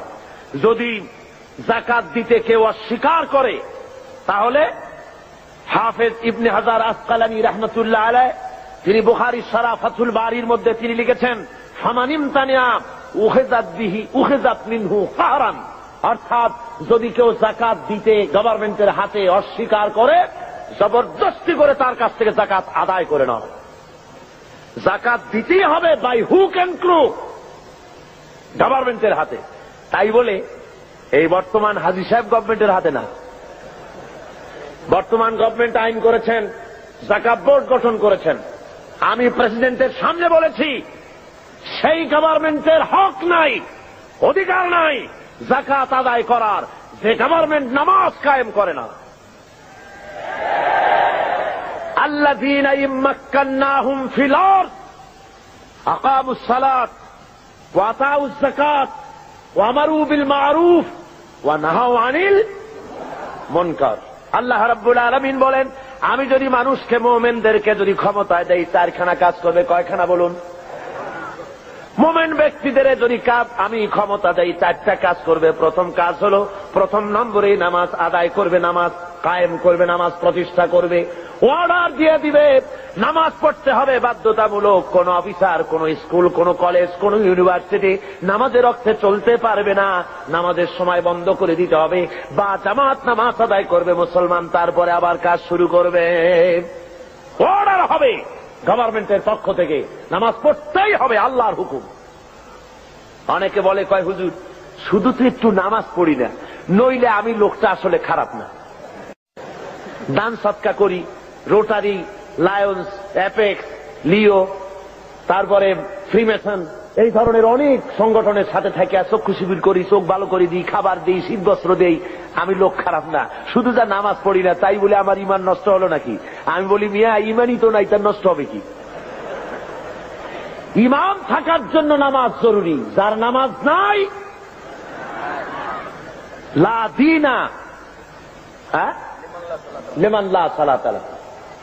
যার কাছে নামাজ নাই তার কাছে ইমান নাই। সুতরাং নামাজ হল দিনের খুঁটি, ইমাদুদ্দিন, দিনের পিলার। পিলার নাই তো আপনার ছাদ হবে কেমনে, ঘর বাড়ি হবে কেমনে? হইতে পারে? পিলার ছাড়া ঘর বাড়ি হয়? হতে পারে না। সুতরাং নামাজ প্রতিষ্ঠা যে গভর্নমেন্ট করে না, ভালো কাজের আদেশ করা এবং অন্যায়ের প্রতিরোধ যে করে না, তার সেই গভর্নমেন্টের অধিকার নাই যাকাত বোর্ড গঠন করে যাকাত আদায় করা। জোরে বলেন, অধিকার আছে? কোন অধিকার নাই। ভালো কাজের আদেশ করা তো দূরের কথা, অন্যায়ের প্রতিরোধ তো দূরের কথা। বর্তমান গভর্নমেন্টের সময় সবচাইতে বেশি অবৈধ কার্যকলাপ বেশি ঘটেছে, বলেন ঠিক কিনা? সুতরাং শরীরের ভিতরে যদি হয় ক্যান্সার, ব্লাড ক্যান্সার অথবা হার্ট ক্যান্সার, মাথায় যদি লক্ষ্মীবিলাস মাখে, লক্ষ্মীবিলাস তেল, আশ্চর্য মলম যদি বুকে মাখে, ক্যান্সারের কোন উপকার হবে? হবে না। দেশটারে বেহায়ামি, অশ্লীলতা, মদ, জুয়া, জেনা, ব্যভিচার, সুদ, ঘুষ দিয়ে ভরে ফেলানো হয়েছে। সুতরাং আপনার এই যাকাত বোর্ড গঠন করে এই দেশকে ভালো বানাবার কোন উপায় হতে পারে না। সেই জন্য রাসূল বলেছেন, ইসলামী গভর্নমেন্টের হক হলো যাকাত আদায় করবে। যদি কেউ না দেয় তাহলে জবরদস্তি করে আদায় করবে। হযরতে আবু বকর সিদ্দিক রাদিয়াল্লাহু তাআলা আনহু যাকাত, মুনকিরিনে যাকাত, যারা যাকাত দিতে অস্বীকার করেছিলেন, তাদের সম্পর্কে তিনি বলেছিলেন, ওয়াল্লাহি লা কাতিলান্না মান ফাররাকা বাইনাস সালাতি ওয়াজ যাকাত। আল্লাহর কসম, আমি যুদ্ধ ঘোষণা করব, জিহাদ করব যারা যাকাত দিতে অস্বীকার করে। অর্থাৎ কাফেরদের বিরুদ্ধে জিহাদ করা যেমন ফরজ মনে করি, অনুরূপ ভাবে আমি যারা যাকাত দিতে অস্বীকার করে তাদের বিরুদ্ধে জেহাদ ঘোষণা করতে, জেহাদ করা আমি ফরজ মনে করি। সুতরাং মুসলমান সমাজের মধ্যে, ইসলামী সমাজে যাকাত গভর্নমেন্ট আদায় করে, জনগণের অভাব প্রয়োজন মিটায় দেয়। কেউ 10 তলায় বাস করবে আর কেউ গাছতলায় থাকবে, এই সিস্টেম ইসলামের কাছে নাই। ইসলাম মানুষকে সমান করে দিতে পারে, এই ব্যবস্থা পৃথিবীতে আর কেউ করে দিতে পারে না। রাসূল পাক সাল্লাল্লাহু আলাইহি ওয়াসাল্লাম বলেছেন, তিনি আজকে যেমন পৃথিবীতে ব্যাংক আছে, এরকম একটি ব্যাংক উদ্বোধন করেছিলেন আল্লাহর নবী। আজকের ব্যাংকগুলি তো সুদভিত্তিক ব্যাংক, আর হুজুর যে ব্যাংক উদ্বোধন করেছিলেন সে ব্যাংকের নাম ছিল বাইতুল মাল। কি নাম ছিল? বাইতুল মাল নামক ব্যাংক উদ্বোধন করতে গিয়ে আল্লাহর নবী বলেছিলেন, মান তারাকা দায়নান আও দিয়ান ফালাইয়া। আল্লাহর নবী বলেন, যদি কোন ঋণগ্রস্ত ব্যক্তি ঋণ পরিশোধ না করে যদি মারা যায়, তাহলে আমি মুহাম্মদ সাল্লাল্লাহু আলাইহি ওয়াসাল্লাম তার পূর্ণ ঋণের ভার নিয়ে নিলাম। শুধু ঋণ শোধের ভারই নিলাম না, তার বিধবা স্ত্রী এবং তার অসহায় ছেলে পেলে এতিম বাচ্চাগুলি সবগুলির বোঝা আমি মুহাম্মদ সাল্লাল্লাহু আলাইহি ওয়াসাল্লাম আমার কাঁধে উঠায়া নিলাম। এর নাম ইসলামী স্টেট। রাষ্ট্রপ্রধান গোটা দেশের সবকিছুর জন্য তাকে দায়ী হতে হয় এবং জনগণের খেদমত করার জন্য প্রস্তুতি নিতে হয়। আর এ পথ একমাত্র দিতে পারে ইসলাম, আর কেউ দিতে পারে না। সেই জন্য ইসলাম এই যাকাতের ভিত্তিতে, যাকাত ব্যবস্থার মাধ্যমে জনগণকে ইসলামের পথ দেখিয়েছে, তাদেরকে অভাব অভিযোগ দূর করেছে, খাওয়া পড়া শিক্ষা চিকিৎসা বাসস্থানের গ্যারান্টি দিয়েছে। এই ব্যবস্থা আর কেউ দিতে পারে না। আল্লাহ রাব্বুল আলামিন কোরআনে কারীমের মধ্যে বলেন, কায়লা ইয়াকুনা দুলাতাম বাইনাল আগনিয়াই মিনকুম। তোমাদের কিছু সংখ্যক ধনীদের হাতে যেন সম্পদ পুঞ্জীভূত হয়ে না থাকে, গুটি কয়েক ধনীদের কাছে যেন সম্পদ পুঞ্জীভূত হয়ে না থাকে, বরং তা স্প্রেড করে গোটা সমাজের মধ্যে যেন যাকাত সৎকার আকারে তা যেন ছড়িয়ে যায়।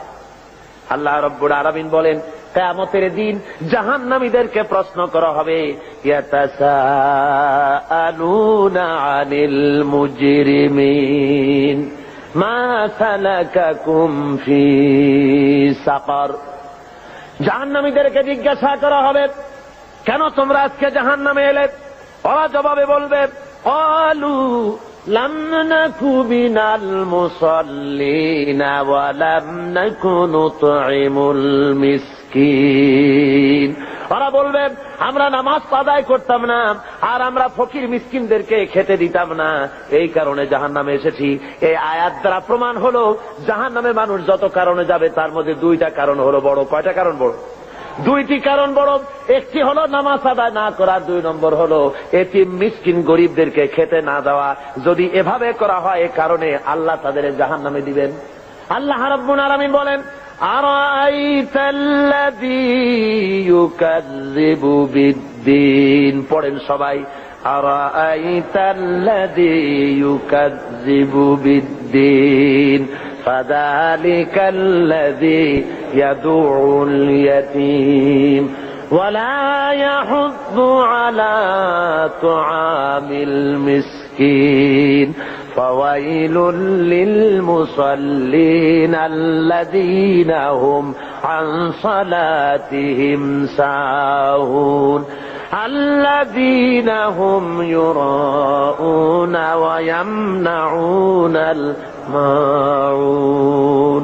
হে নবী, আপনি কি দেখেছেন ওই ব্যক্তিকে যে পরকালকে অস্বীকার করেছে, দিনকে অস্বীকার করেছে? পরকাল আর দিনকে অস্বীকার করেছে কারা? যারা নাকি এতিমকে গলায় ধাক্কা দিয়েছে আর মিসকিনকে খেতে দেয়নি। এতিমের গলায় ধাক্কা মারা আর মিসকিনকে খেতে না দেওয়া পরকালকে অস্বীকার করার শামিল। জোরে বলেন সুবহানাল্লাহ। কত বড় কথা! এতিম মিসকিনকে গলায় ধাক্কা মারা এবং মিসকিনকে খেতে না দেওয়া, এতিমকে ধাক্কা দেওয়া আল্লাহ রাব্বুল আলামিন বরদাস্ত করেন না। পরকালকে অস্বীকার করার শামিল এগুলি হয়ে যায়। তাই ইসলাম বলেছে, গরিব মিসকিনকে ভালো ব্যবহার করো, তাদেরকে খাবার দাও, পড়ার দাও। আর এর সব কিছুর দায়িত্ব হলো গভর্নমেন্টের। ইসলামী গভর্নমেন্ট যদি হয়ে যায়, কোরআনের রাজ যদি কায়েম হয়ে যায়, তাহলে কেউ 1000 বিঘা জমির মালিক হবে, আর কারো রান্নাঘর উঠাবারও জায়গা থাকবে না। এই ব্যবস্থা ইসলাম হলে এ ব্যবস্থা থাকতে পারবে না। সুতরাং শহরের দেশের সবচাইতে ভালো বাড়িটিতে প্রেসিডেন্ট থাকবেন, ভালো ভালো বাড়িগুলিতে মন্ত্রীরা থাকবেন, জেলার সবচাইতে ভালো বাড়িতে কমিশনার বা ডিসি থাকবেন, আর জনগণ থাকবে কুড়ে ঘরে, থাকার জায়গা নাই। Kamalapur rail station, Chittagong rail station, স্টেশনে কোন রকম করে মাথা গুজে থাকবে। ইসলাম এই ব্যবস্থা করে না। সকলের থাকা, খাওয়া, পড়া, শিক্ষা, চিকিৎসা, বাসস্থান দেয় কে? জোরে বলেন, কে দেয়? ইসলাম দেয়। আজকে শ্রমিকদেরকে তথাকথিত সমাজবাদীরা তারা বলে ইসলামের কাছে অর্থনীতি নাই। আরে বাবা, ইসলামের কাছে নাই, তুমি পেলে কোত্থেকে? তোমার কার্ল মার্কস, তোমার লেনিন যতটুকুন পেয়েছে ইসলামকে রিসার্চ করে তার থেকে একটুখানি নিতে চেষ্টা করেছে। কথা বুঝতে পেরেছে? ইসলাম দিয়েছে শ্রমিকের অধিকার। শ্রমিকের অধিকার কে দিয়েছে বলুন?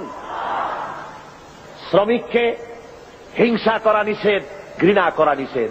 যেহেতু শ্রমিককে আল্লাহ রাব্বুল আলামিনের হাবিব বলেছেন আল কাসিব হাবিবুল্লাহ, যারা সহজে উপার্জন করে তারা হলো আল্লাহর বন্ধু। জোরে বলেন সুবহানাল্লাহ। যারা সহজে উপার্জন করে, যারা কাজ করে খায়, তাদের মতো ভালো ইনকাম, হালাল রুজি আর কার হতে পারে? আল্লাহ রাব্বুল আলামিনের হাবিব শ্রমিকদের অধিকার সম্পর্কে, শ্রমিক আর মালিকের সম্পর্কে বলেছেন, মালিক আর শ্রমিকের মধ্যে সম্পর্ক যেটা হবে সেটা গোলাম আর মনিবের সম্পর্ক হবে না, সে সম্পর্ক হবে ভাই ভাই। মনিব, মালিক, শ্রমিকের মিলের মালিক এবং শ্রমিক দুজনের মধ্যে সম্পর্ক হবে ভাই ভাইয়ের সম্পর্ক। হুজুর বলেছেন, তোমরা যেমন খাবে তাদেরকে তেমন খাওয়াবে, তোমরা যেমন পড়বে তাদেরকে তেমন পড়াবে, তোমরা যেমন থাকবে শ্রমিকদেরকে তেমন থাকার ব্যবস্থা করে দাও। ইসলাম বলেছে, দুনিয়ার আর কেউ বলতে পারেনি। ইসলামের ব্যবস্থা নিজের মানুষের সামনে পরিষ্কার করে দেখিয়েছে। রাসূল পাক সাল্লাল্লাহু আলাইহি ওয়াসাল্লাম বলেছেন, শ্রমিকের গায়ের ঘাম শুকিয়ে যাওয়ার আগে তার ন্যায্য প্রাপ্য বুঝিয়ে দাও। কোন পারিশ্রমিক ঠিক না করে কোন শ্রমিককে কাজে লাগিও না, পারিশ্রমিক আগে ঠিক করে নাও। সুতরাং শ্রমিকদের মধ্যে, মনিবের মধ্যে কোনো ক্লাসে স্ট্রাগল হতে পারে না, মালিকের মধ্যে কোনো ক্লাসে স্ট্রাগল হতে পারে না, যদি খাওয়া পড়ার এই ব্যবধান যদি না থাকে, সব যদি সমান করে দেওয়া হয়। এই ব্যবস্থা ইসলাম করেছিল। আজকে ইসলামী স্টেট না থাকার কারণে আমার দেশের মধ্যে, আমার দেশের ছেলেপেলেরা ইসলামকে না বুঝে তারা ভিন্ন পথে পরিচালিত হচ্ছে। তারা মনে করতেছে যে সমাজতন্ত্রের মাধ্যমে বুঝি শান্তি আসবে। আমার দেশের কলেজের ছেলেরা, ইউনিভার্সিটির ছাত্ররা তারা মনে করে যে শান্তি আসবে সমাজতন্ত্রের পথে। কোন পথে? এটা আসলে সমাজতন্ত্র না, এটা আসলে হলো 6 মাস তন্ত্র। কি তন্ত্র বলুন? 6 মাস তন্ত্র। ওরা বলে কমিউনিজম, আসলে কমিউনিজম নয়, এটার নাম আসলে হলো কমিউনাইজম। আসলে এটার নাম কি? অর্থাৎ এর চাইতে পচা মতবাদ, এর চাইতে মানবতা বিধ্বংসী মতবাদ আল্লাহর জমিনে আর একটাও হতে পারে না। পৃথিবীতে মানবতা বিধ্বংসী মতবাদ 2টা। জোরে বলেন কয়টা? একটা হলো পুঁজিবাদ আর একটা হলো সমাজবাদ। এই 2টি মতবাদ গোটা দুনিয়ার মানুষকে জ্বালিয়ে পুড়িয়ে শেষ করে দিল। ওই সেদিন লোকেরা বলল যে এইবার দুনিয়ায় শান্তি হবে। কেমনে শান্তি হবে? কয় যে দুনিয়ার 2 মহাশক্তি, 2জন শান্তির পায়রা ওয়াশিংটনে মিলিত হচ্ছেন। একজন রাশিয়ার গর্বাচেভ আর একজন কি আমেরিকার রোনাল্ড রিগান। বললেন যে এইবার পৃথিবীতে শান্তি হবে। ওরা হলো শান্তির পায়রা। আমি বললাম, ওরাই যদি হয় শান্তির পায়রা, তাহলে পৃথিবীতে অশান্তির শকুন হবে কারা? গোটা দুনিয়াকে জ্বালিয়ে পুড়িয়ে মেরেছে এরা, এই 2 শক্তি। জোরে বলেন ঠিক কিনা? গোটা বিশ্বকে জ্বালিয়ে পুড়িয়ে শেষ করেছে তারা। মাঝারি পাল্লার ক্ষেপণাস্ত্র তারা বন্ধ করতে এসেছে, অর্থাৎ অস্ত্র বেশি হয়ে গেছে, এখন বন্ধ করা ছাড়া পথ কি? পোড়ায় ফেলা ছাড়া পথ কি? নদীতে ডুবাই দেওয়া ছাড়া পথ কি? গোটা দুনিয়ার সমস্ত গরিব রাষ্ট্রগুলিকে পায়ের তলে রেখে তারা শাসন করবে, শোষণ করবে, এটাই হলো তাদের কাজ। আর এভাবে তারা অগ্রসর হতে থাকে। রাশিয়ার সমাজতন্ত্রীরা বলেছে সব সমান করে দেবে, ওরা পারবে সমান করতে। গর্বাচেভের বউ যখন, গর্বাচেভের বেগম রাইসা যখন ওয়াশিংটনে যখন নামলেন প্লেন থেকে, সাংবাদিকরা লিখছেন যে তার যে অর্নামেন্টস, তার যে কাপড় চোপড় শরীরে লাগানো ছিল তা দেখে যুক্তরাষ্ট্রের বড় বড় ধনীত স্ত্রীরা নিজেদেরকে তাদের সামনে নিতান্ত গরিব বলে মনে করবে। সমান করছে সে। তবে একটা কথা বলেছেন উনি, গর্বাচেভ যখন নামলেন সিঁড়ি থেকে, তখন একটা কথা বলেছেন। সাংবাদিকরা জিজ্ঞেস করেছেন, এই বৈঠক আপনি কি মনে করেন, এই বৈঠক সম্পর্কে? উনি বললেন, বৈঠককে আমি খুব ভালো মনে করি, আমি মনে করতেছি যে বৈঠক ঈশ্বর আমাদের সহায় হবেন, ঈশ্বর আমাদের সহায় হবেন। দুনিয়ার পত্র পত্রিকাগুলি কমেন্ট করলো, নাস্তিক্যবাদী রাশিয়ার প্রেসিডেন্ট, নাস্তিক্যবাদী দেশের প্রেসিডেন্ট বলছেন ঈশ্বর সহায় হবে। কথাটা মন্দ না, ভূতের মুখে রাম নাম। কথা বুঝতে পেরেছেন? তবে আজকে একটি জিনিস ভালো লক্ষ্য করা যাচ্ছে, তা হলো এই, গর্বাচেভ আগের মতো অন্যান্য প্রেসিডেন্টের মতো নন, বরং তিনি ভিন্ন চিন্তা করতেছেন। দুনিয়ার বুকে গণতন্ত্র ছাড়া যে পথ নাই, গণতন্ত্রই একমাত্র মানুষকে কল্যাণ দিতে পারে, কমিউনিজমের মতবাদে শান্তি আসতে পারে না, এ কথাটি মনে হয় তার মাথার মধ্যে কিছুটা ঢুকেছে। তাই পুঁজিবাদী গণতন্ত্রের সাথে হাত মিলাবার চেষ্টা করতেছে। কিন্তু শেষ রক্ষা হবে না, পুঁজিবাদও পৃথিবীকে বাঁচাতে পারবে না, আর সমাজবাদও পৃথিবীর ক্ষুধা দারিদ্র্য থেকে গোটা বিশ্বকে বাঁচাতে পারবে না। এই পৃথিবীকে যদি বাঁচাতে হয় তাহলে বাঁচাতে পারবে কে বলুন? জোরে বলেন, কে বাঁচাতে পারবে? ইসলাম বাঁচাতে পারবে, আর কেউ বাঁচাতে পারবে না এই পৃথিবীকে। এই পৃথিবীকে বাঁচাবার জন্য একমাত্র ইসলাম। সুতরাং ইসলাম ছাড়া অন্য কোন মতবাদ মানতে আমরা রাজি না। কি বলেন, আপনারা রাজি? ওরা বলে সব সমান করে দেব। আমার বিরুদ্ধে তারা অভিযোগ তোলে, আমি সমাজতন্ত্রের বিরুদ্ধে কথা বলি, কমিউনিস্টদের বিরুদ্ধে কথা বলি। কমিউনিস্টদের বিরুদ্ধে তো কথা বলতেই হবে, যেহেতু তারা আল্লাহকে মানে না। কমিউনিস্টরা কি মানে না বলুন? জোরে বলেন, কি মানে না? কমিউনিস্টরা নাস্তিক, তারা আল্লাহকে অস্বীকার করেছে। মার্কস অ্যান্ড এঙ্গেলস এই বইয়ের ভিতরে 385 পৃষ্ঠায় এর মধ্যে লেখা হয়েছে যে ধর্ম হলো একটি ধর্ম মানুষেরা নিজেরা তৈরি করেছে। ধর্ম বলতে আসলে কোনো জিনিস নাই। কার্ল মার্কস তার on step forward to step back বইয়ের মধ্যে লিখেছেন, ধর্ম হলো মানুষের জন্য আফিম। সুতরাং কোন লোক কমিউনিজমের আন্দোলন করে অথচ মসজিদে যায়, নামাজে পড়ে, মন্দিরে যায়, এই অবস্থা যদি হয় তাহলে বুঝতে হবে যে সে কমিউনিজমের দায়িত্ব পালন করছে না, সে এখনো কমিউনিজমকে বুঝতে পারে নাই। তার মানে হলো তারা সম্পূর্ণ ধর্ম বিরোধী, আল্লাহ বিরোধী। কমিউনিজমের ইতিহাসে আল্লাহর অস্তিত্ব নাই। সুতরাং এই কমিউনিজমের মতবাদকে প্রতিষ্ঠা করার জন্য 1918 সালে সোভিয়েত সংবিধানের 13 নম্বর অনুচ্ছেদ সংযোজিত করা হয় 1918 সনে। সেখানে দেশের সকল ধর্মের ধর্মীয় সমস্ত শিক্ষা প্রতিষ্ঠানে ধর্মীয় শিক্ষা পুরাপুরি বন্ধ করে দেওয়া হয়। এবং 1921 সালে রাশিয়ার বুকে বিভিন্ন ধর্মীয় প্রতিষ্ঠানগুলি, মসজিদ মাদ্রাসাগুলি, হাজার হাজার মসজিদ মাদ্রাসা তারা ক্লাব করেছে, সিনেমা হলে পরিণত করে দিয়েছে। 1924 সালে তারা রাশিয়ান সরকারের অধীনে সেখানে গডলেস অ্যাসোসিয়েশন হয়, অর্থাৎ খোদাদ্রোহী, খোদা মানে না নাস্তিকদের সমাজ সেখানে তৈরি হলো। এবং তারা একই বছরে হাজার হাজার আলিমদেরকে, মুসলমানদেরকে সেখানে তারা জবাহ করল। রাশিয়ার ভিতরে মসজিদ মাদ্রাসা যেখানে ছিল, আপনার আজ থেকে অন্তত অক্টোবর বিপ্লবের পূর্বে আমার কাছে এই রাশিয়ানদের বিপ্লবের বইপত্র বহুত আছে। সেই বইপত্র থেকে আমি সংগ্রহ করেছি, আপনারাও পড়তে পারেন। রুশ, ভারত, বাংলাদেশ একটি বই আছে, বাংলাদেশে বেরিয়েছে। এছাড়া অনেক অথেন্টিক বই আমার কাছে আছে রাশিয়া সম্পর্কে। আমি আন্দাজে বক্তৃতা করি না, পড়াশোনা করে বক্তৃতা করি। পুঁজিবাদী দেশ চোখে দেখেছি, সমাজতান্ত্রিক দেশও চোখে দেখেছি। চোখে দেখে তারপরে বক্তব্য রাখি। অক্টোবর বিপ্লবের পূর্বে সোভিয়েত রাশিয়ায় মসজিদের সংখ্যা ছিল 26,279টি, আর 1959 সনে এসে এই মসজিদ দাঁড়িয়েছে 1200-তে। এরপরে এই মসজিদের সংখ্যা আরো কমে গেছে, অর্থাৎ মসজিদগুলি ক্লাব বানানো হয়েছে, নাট্যশালা বানানো হয়েছে, আর যুব কমিউনিস্টদের তাস, তাসা, জুয়া খেলার অফিসে পরিণত করা হয়েছে। জোরে কন্যা উজুবিল্লাহ। রাশিয়ার ভিতরে মুসলমানদের জোহরের নামাজ পড়া নিষেধ, আসরের নামাজ পড়া নিষেধ। নামাজ পড়লে পরে তাহলে উৎপাদন কমে যাবে, সেই জন্য নামাজ পড়তে দেওয়া হয় না। খাতনা করা নিষেধ। হজ তো করতেই পারে না, হজ করার কোন সুযোগ তাদের কাছে নাই, যেহেতু ব্যক্তি মালিকানা নাই, হজ করবে কেমনে? যাকাত দেওয়ার তো প্রশ্নই ওঠে না। এই অবস্থা হলো সেই সমাজে। মানুষেরা সবচাইতে বেশি দুঃখে কষ্টে সেখানে আছে। বিশ্বকবি, কবি সম্রাট আল্লামা ইকবাল রহমাতুল্লাহ আলাইহে তিনি ওই রাশিয়া সফর করে তিনি বলেছিলেন দুঃখ করে, আয়ে তয়রে লাহুতি উসরে যে কছে মত আছি, जिस रिज़्क़ से आती हो परवाज में कोताही। যে রিজেক তোর হরিল আজাদি, নীল আকাশের আলো, তাহার চাইতে স্বাধীন মরণ হাজার গুণে ভালো।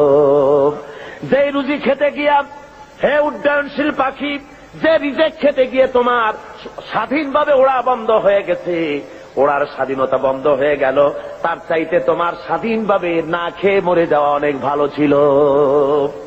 রাশিয়ার বুকে লোকেরা কথা বলার অধিকার পায় না।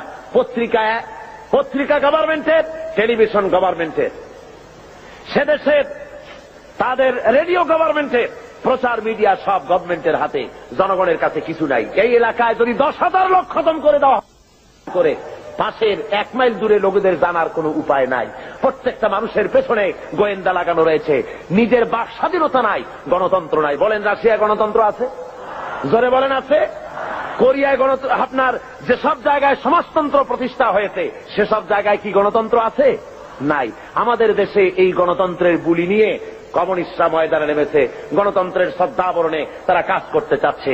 আসলে তারা হলো ইসলামের সবচাইতে বড় দুশমন। ইসলামের সবচাইতে বড় দুশমন কারা?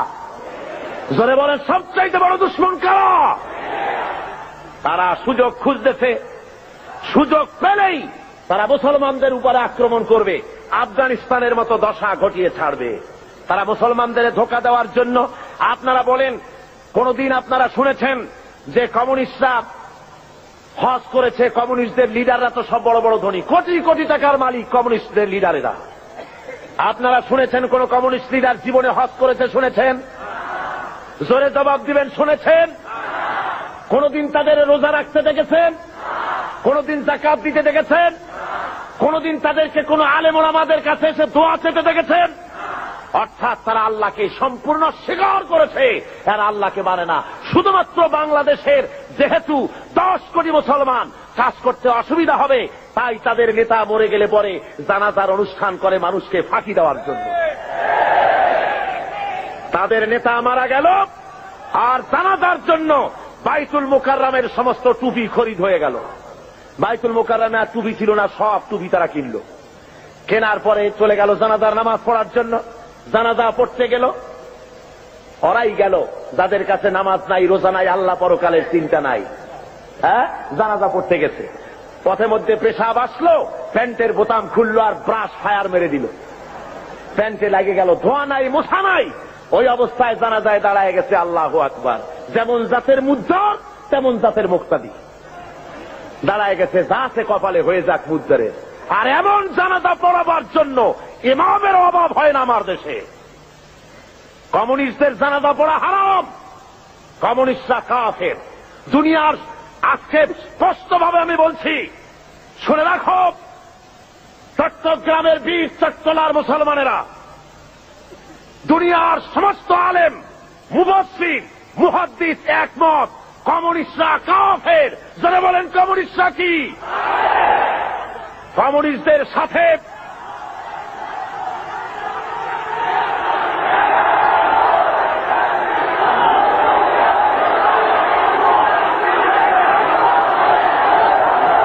আমাদের দেশে, শুনুন, আমাদের দেশে যারা আওয়ামী লীগ করে তারা মুসলমান। তারা কি বলেন?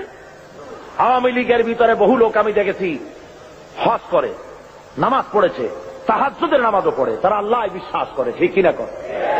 মুসলিম লীগ করে, বিএনপি করে, অন্যান্য যত রকমের আছে, এরা মুসলমান, কোন সন্দেহ নাই। এরা কি?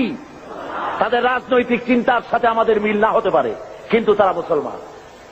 কিন্তু মনে রাখতে হবে, এরা মুসলমান ঠিকই, কিন্তু কমিউনিস্টরা যে কাফের এতে কোনো সন্দেহের অবকাশ। যেহেতু তারা আল্লাহ মানে না, তারা রাসূল মানে না। যদি আল্লাহ রাসূল মানে, তাহলে কালমার্সের মতবাদ কালমারে জিজ্ঞাসা করি, মানতে পারে? সুতরাং আজ মুসলমানদেরকে ঐক্যবদ্ধ হতে হবে। ওরা চায় বাংলাদেশকে আর একটা আফগান বানাতে। কি বানাতে চায়? আফগানিস্তানে যুদ্ধ চলতেছে বিগত 9 বছর। কত বছর? 9 বছর রাশিয়ার কাফেরেরা যুদ্ধ চালাচ্ছে আফগানের বুকে। আফগানের মুসলমানেরাও কম না, আলহামদুলিল্লাহ পড়েন।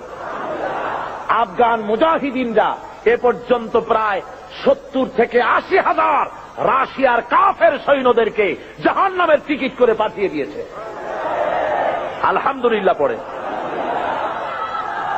আল্লাহ রাব্বুল আলামিন মুসলমানদেরকে মদত করে থাকেন যারা আল্লাহর কাছে মদত চায়। সুতরাং ওরা চায় দেশকে আফগান বানাতে। আমি বলি মুসলমানদেরকে, আফগানের মুসলমানেরা পালাবার জায়গা পেয়েছে। 50 লক্ষ আফগানি মুসলমানেরা আজ পাকিস্তানে আশ্রয় নিয়েছে। 7 লক্ষ আফগানি তারা জায়গা পেয়েছে ইরানে। কিন্তু বাংলাদেশে যদি তোমার উপরে রাশিয়ান কাফিরেরা, কমিউনিস্ট কাফিরেরা যদি মুসলমানদের উপরে বাংলাদেশে আফগান স্টাইলে বিপ্লব শুরু করে দেয়, তোমার পালাবার কোনো জায়গা আছে নাকি বলো? জোরে বলেন, পালাবার জায়গা আছে? একটা জায়গা আছে। কোথায়? বঙ্গোপসাগর। আত্মহত্যা করতে হবে। সুতরাং আমার দেশের আজাদী, আমার দেশের স্বাধীনতা রক্ষা করার দায়িত্ব এদেশের মুসলমানদের। কাদের দায়িত্ব? ওরা মুক্তিযোদ্ধাদের ব্যবহার করতে চায়। মুক্তিযোদ্ধারা এদেশের মর্যাদার পাত্র। যেরকম আলহামদুলিল্লাহ, দেশকে তারা স্বাধীন করেছেন। এর মধ্য থেকে কয়েকটা ভাগ হয়েছে। একটা ভাগ সরকারের সাথে চলে গেছে, একটা ভাগ বিভিন্ন রাজনৈতিক দলে চলে গিয়েছে, একটা ভাগ কমিউনিস্টদের দলে একটা ভাগ চলে গিয়েছে। তারাও তার নাম দিয়েছে মুক্তিযুদ্ধ চেতনা বিকাশ কেন্দ্র। আর যখন ইসলামের আওয়াজ আসে তখন তারা বলে মুক্তিযুদ্ধের চেতনা বহির্ভূত কাজ হচ্ছে। বলে না? জনে বলেন, বলে না? মুক্তিযুদ্ধে ইসলাম মুক্তিযুদ্ধের চেতনা বহির্ভূত নয়, বরং স্বাধীনতা সংগ্রামের সময় যদি একথা লোকের জানা থাকত যে দেশে সমাজতন্ত্র প্রতিষ্ঠার আন্দোলন চলবে, স্বাধীনতা আন্দোলনে মুসলমানের অংশগ্রহণ করত না। জোরে বলেন ঠিক কিনা? এদেশের লোকেরা পশ্চিমা শক্তির বিরুদ্ধে লড়াই করেছে, জালিমদের বিরুদ্ধে লড়াই করেছে, সমাজতন্ত্র প্রতিষ্ঠার জন্য লড়াই করে নাই। আমার আজকের মাহফিলে বাংলাদেশ মুক্তিযোদ্ধা সংসদের সেক্রেটারি জেনারেল আপনাদের সামনে স্পষ্ট করে বলেছেন, তিনি আমার কাছে একথা বলেছেন যে কাবা শরীফের গিলাফ ধরে দোয়া করেছি, আল্লাহ স্বাধীনতার পতাকা যেমন উড়াইছি, ইসলামের পতাকা উড়াবার তৌফিক দিও আল্লাহ।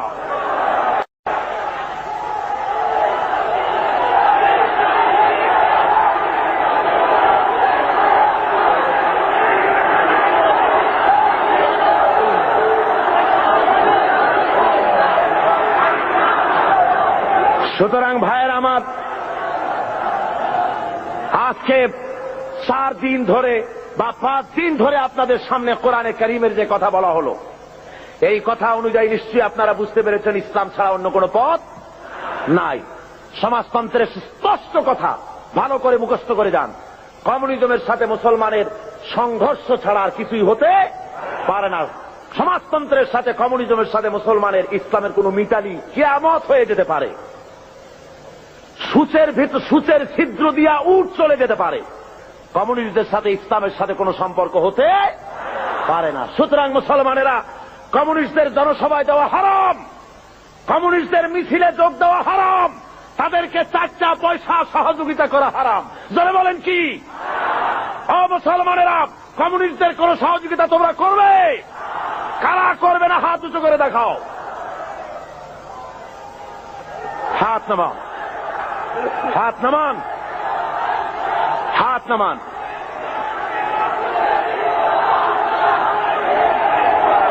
ভাইরা আমার, থামুন, থামুন। আজকে আমার কাছে খবর এসেছে ওরা গতকাল কমিউনিস্টরা মিটিং করেছে আমার উপরে হামলা করার জন্য। ভাইরা আমার, আমার এই কণ্ঠস্বর থাকবে যতক্ষণ আমি বেঁচে আছি। আমার উপরে যদি হামলা করা হয় আর আল্লাহ রাব্বুল আলামিন যদি আমার শাহাদাতের দরজা নসিব করেন, তাহলে আল্লাহর কাছে দোয়া থাকবে, আয় আল্লাহ, তোমার কোরআন আমার সামনে, শাহাদাত যদি আমার নসিব হয়, আমার রক্ত যেন লেলিহান শিখা হয়ে কমিউনিস্টদের জ্বালিয়ে পুড়িয়ে সার খার করে কলেবার পতাকা যেন উড়িয়ে দেয়।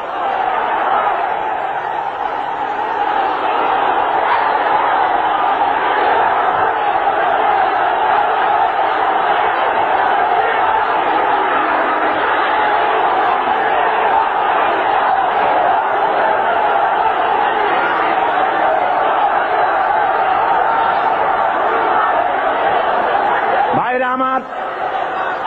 আল্লাহ রাব্বুল আলামিন সাফ করে বলেছেন জমিন হলো আল্লাহর। এই জমিনে আপনারা কোরআনের রাজ কায়েম করার জন্য প্রস্তুত আছেন? জোরে বলেন আছেন? যদি জেলে যাওয়া লাগে যাবেন, যদি ফাঁসির মঞ্চে চড়া লাগে চড়বেন। আল্লাহ রাব্বুল আলামিন বলছেন শুনুন, ওয়াকাতিলুহুম হাত্তা লা তাকুনা ফিতনাতুন ওয়া ইয়াকুনাদ-দীনু কুল্লুহু লিল্লাহ। সংগ্রাম করো, লড়াই করো সেই পর্যন্ত যতক্ষণ আমার দিন কায়েম না হয়, ফিতনা ফাসাদ দুনিয়া থেকে মূলোৎপাটিত যতক্ষণ না হয় ততক্ষণ পর্যন্ত তোমরা লড়াই করতে থাকো আমার দিন কায়েম না হওয়া পর্যন্ত। ইল্লা তাফআলুহু তাকুন ফিতনাতুন ফিল আরদি ওয়া ফাসাদুন কাবীর। তাকুন ফিতনাতুন ফিল আরদি ওয়া ফাসাদুন কাবীর। যদি এই সংগ্রামে লিপ্ত না হও, যদি এই জিহাদে শরীক না হও, তাহলে বিরাট ভাঙন আর বিপর্যয় তোমাদের জন্য চলে আসবে। সুতরাং এই ময়দানে তোমাদের আসতে হবে। এটা হলো শাহাদাতের ময়দান। এই ময়দানে আসতে পরে ইল্লা আল্লাহর দিন কায়েমের জন্য যদি চেষ্টা করেন তাহলে রক্ত দেওয়া লাগে, জান দেওয়া লাগে, মাল দেওয়া লাগে।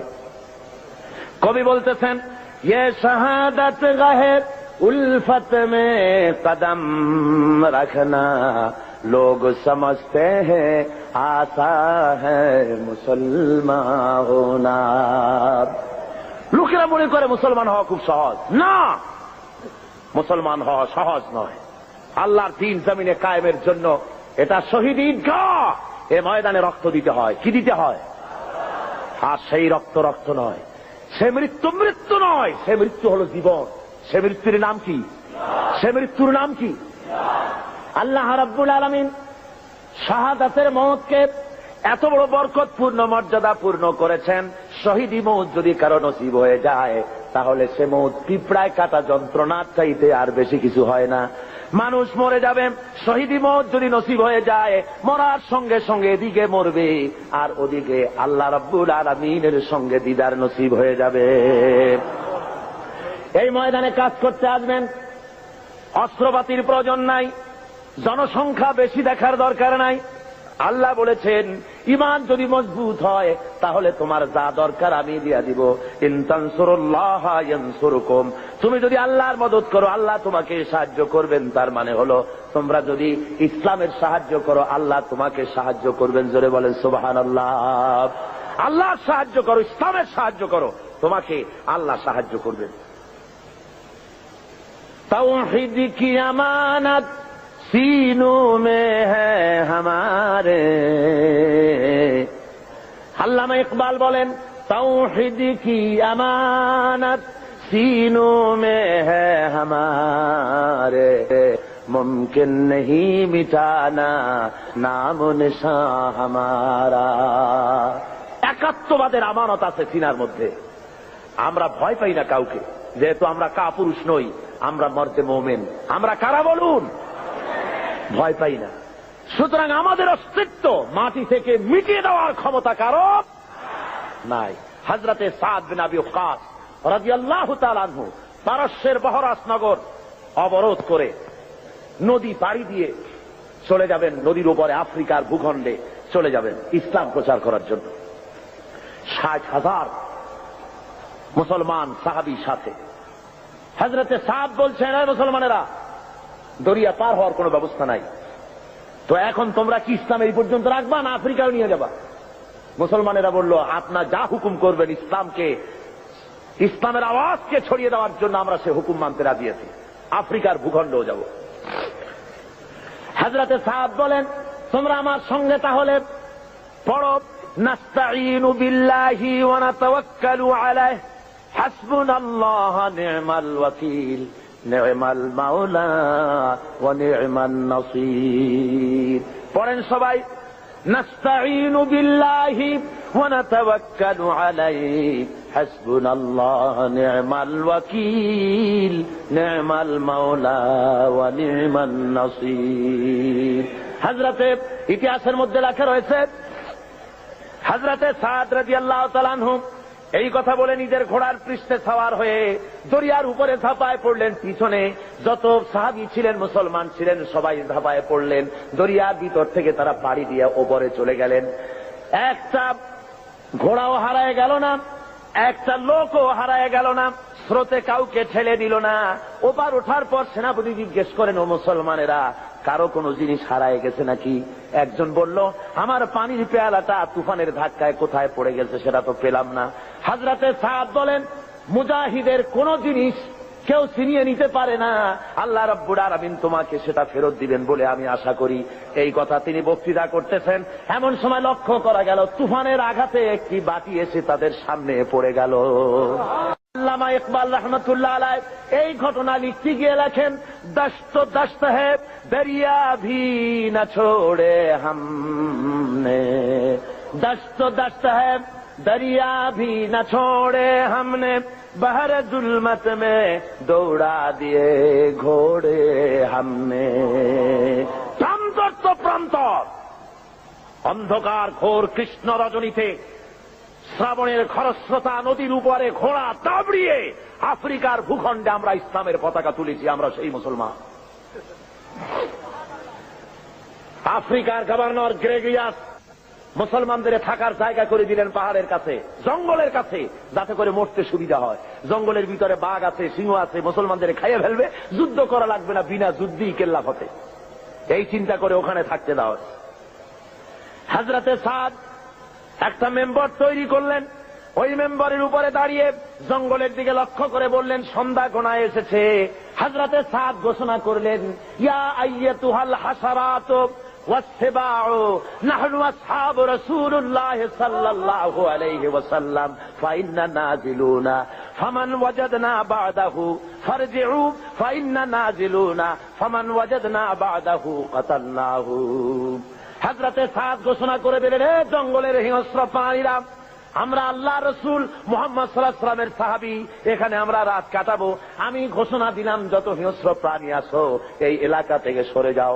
আমার এই ঘোষণার পরে কোন হিংস্র প্রাণী যদি সামনে পাই, তরবারি দিয়ে তার ফয়সালা করব। আফ্রিকার জঙ্গলি মানুষেরা মনে করলো, পাগলেরা কয় কি, মানুষের কথা কি জঙ্গলি প্রাণীরা শোনে নাকি? ইতিহাস সাক্ষী দেবে কিয়ামত পর্যন্ত। হযরত সাদের এই ঘোষণার সঙ্গে সঙ্গে দেখা গেল সিংহের লাইনে সিংহ, বাঘের লাইনে বাঘ, সাপের লাইনে সাপ, যার যার ডিম আর বাচ্চা মুখে নিয়ে মিলিটারি লাইনের মতো ফলিন হয়ে সব এই এলাকা ছেড়ে অন্যত্র চলে গিয়েছে। মুসলমান, আমরা সেই জাতি যারা এই পৃথিবীর বুকে আল্লাহর দেওয়া বিধান কায়েমের জন্য যারা ময়দানে কাজ করেছে। আল্লামা ইকবাল কি সুন্দর করে বলছেন, खियाबा में मुंतजर थे लाला कब से, खियाबा में मुंतजर थे लाला कब से, कबा चाहिए इसको खूने अरब से। সেই কবে থেকে ফুলের কুড়িটা প্রস্ফুটিত হওয়ার অপেক্ষায় প্রতীক্ষামান, কবে থেকে অপেক্ষা করতেছে, একটু বাতাসের ধাক্কা লাগবে আর ফুলের কুড়িটা ফুলে যাবে। তো ফুলের কুড়ি ফোটার জন্য খিয়াবামে মুনতাজির থে লালা কবসে, কখন থেকে সে অপেক্ষা করছে, নসিমা অর্থাৎ সকালের ভোরের বায়ু ধাক্কা লাগবে আর কুড়ি থেকে ফুলটা বেরিয়ে আসবে। আল্লামা ইকবাল বলেন, ফুলের জন্য ধাক্কা দরকার, বাতাসের কুড়ি থেকে বেরিয়ে আসার জন্য, পর্দা ফেটে প্রস্ফুটিত হওয়ার জন্য। আমি মুসলমান, আল্লাহর ফুল, আমাকে প্রস্ফুটিত হওয়ার জন্য ভোরের বাতাসের দরকার নাই। আমার জন্য দরকার বদরের, ওহদের শহীদের রাঙা একটা জামার দরকার। ওই শহীদের রক্ত ভেজা জামা যদি আমার গায়ে দেওয়া হয়, সারা বিশ্বে আমি বিস্ফোরিত হয়ে পড়ব।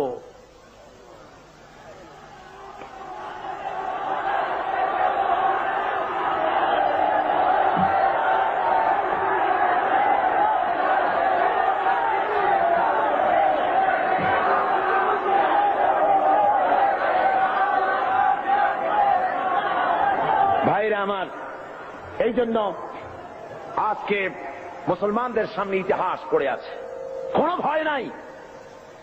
নারীর সতীত্বের হেফাজতের জন্য, নারীর নির্যাতন থেকে নারীকে বাঁচাবার জন্য, শ্রমিকের অধিকার ফিরিয়ে দেওয়ার জন্য, দুঃখ দারিদ্র দূর করার জন্য, সমাজে আল্লাহর দেওয়া বিধান প্রতিষ্ঠার জন্য একটাই পথ, সে পথ হল ইসলাম কায়েম করা। কি পথ? ইসলামের কোনো বিকল্প আছে? জোরে বলেন, আছে? কোনো বিকল্প নাই।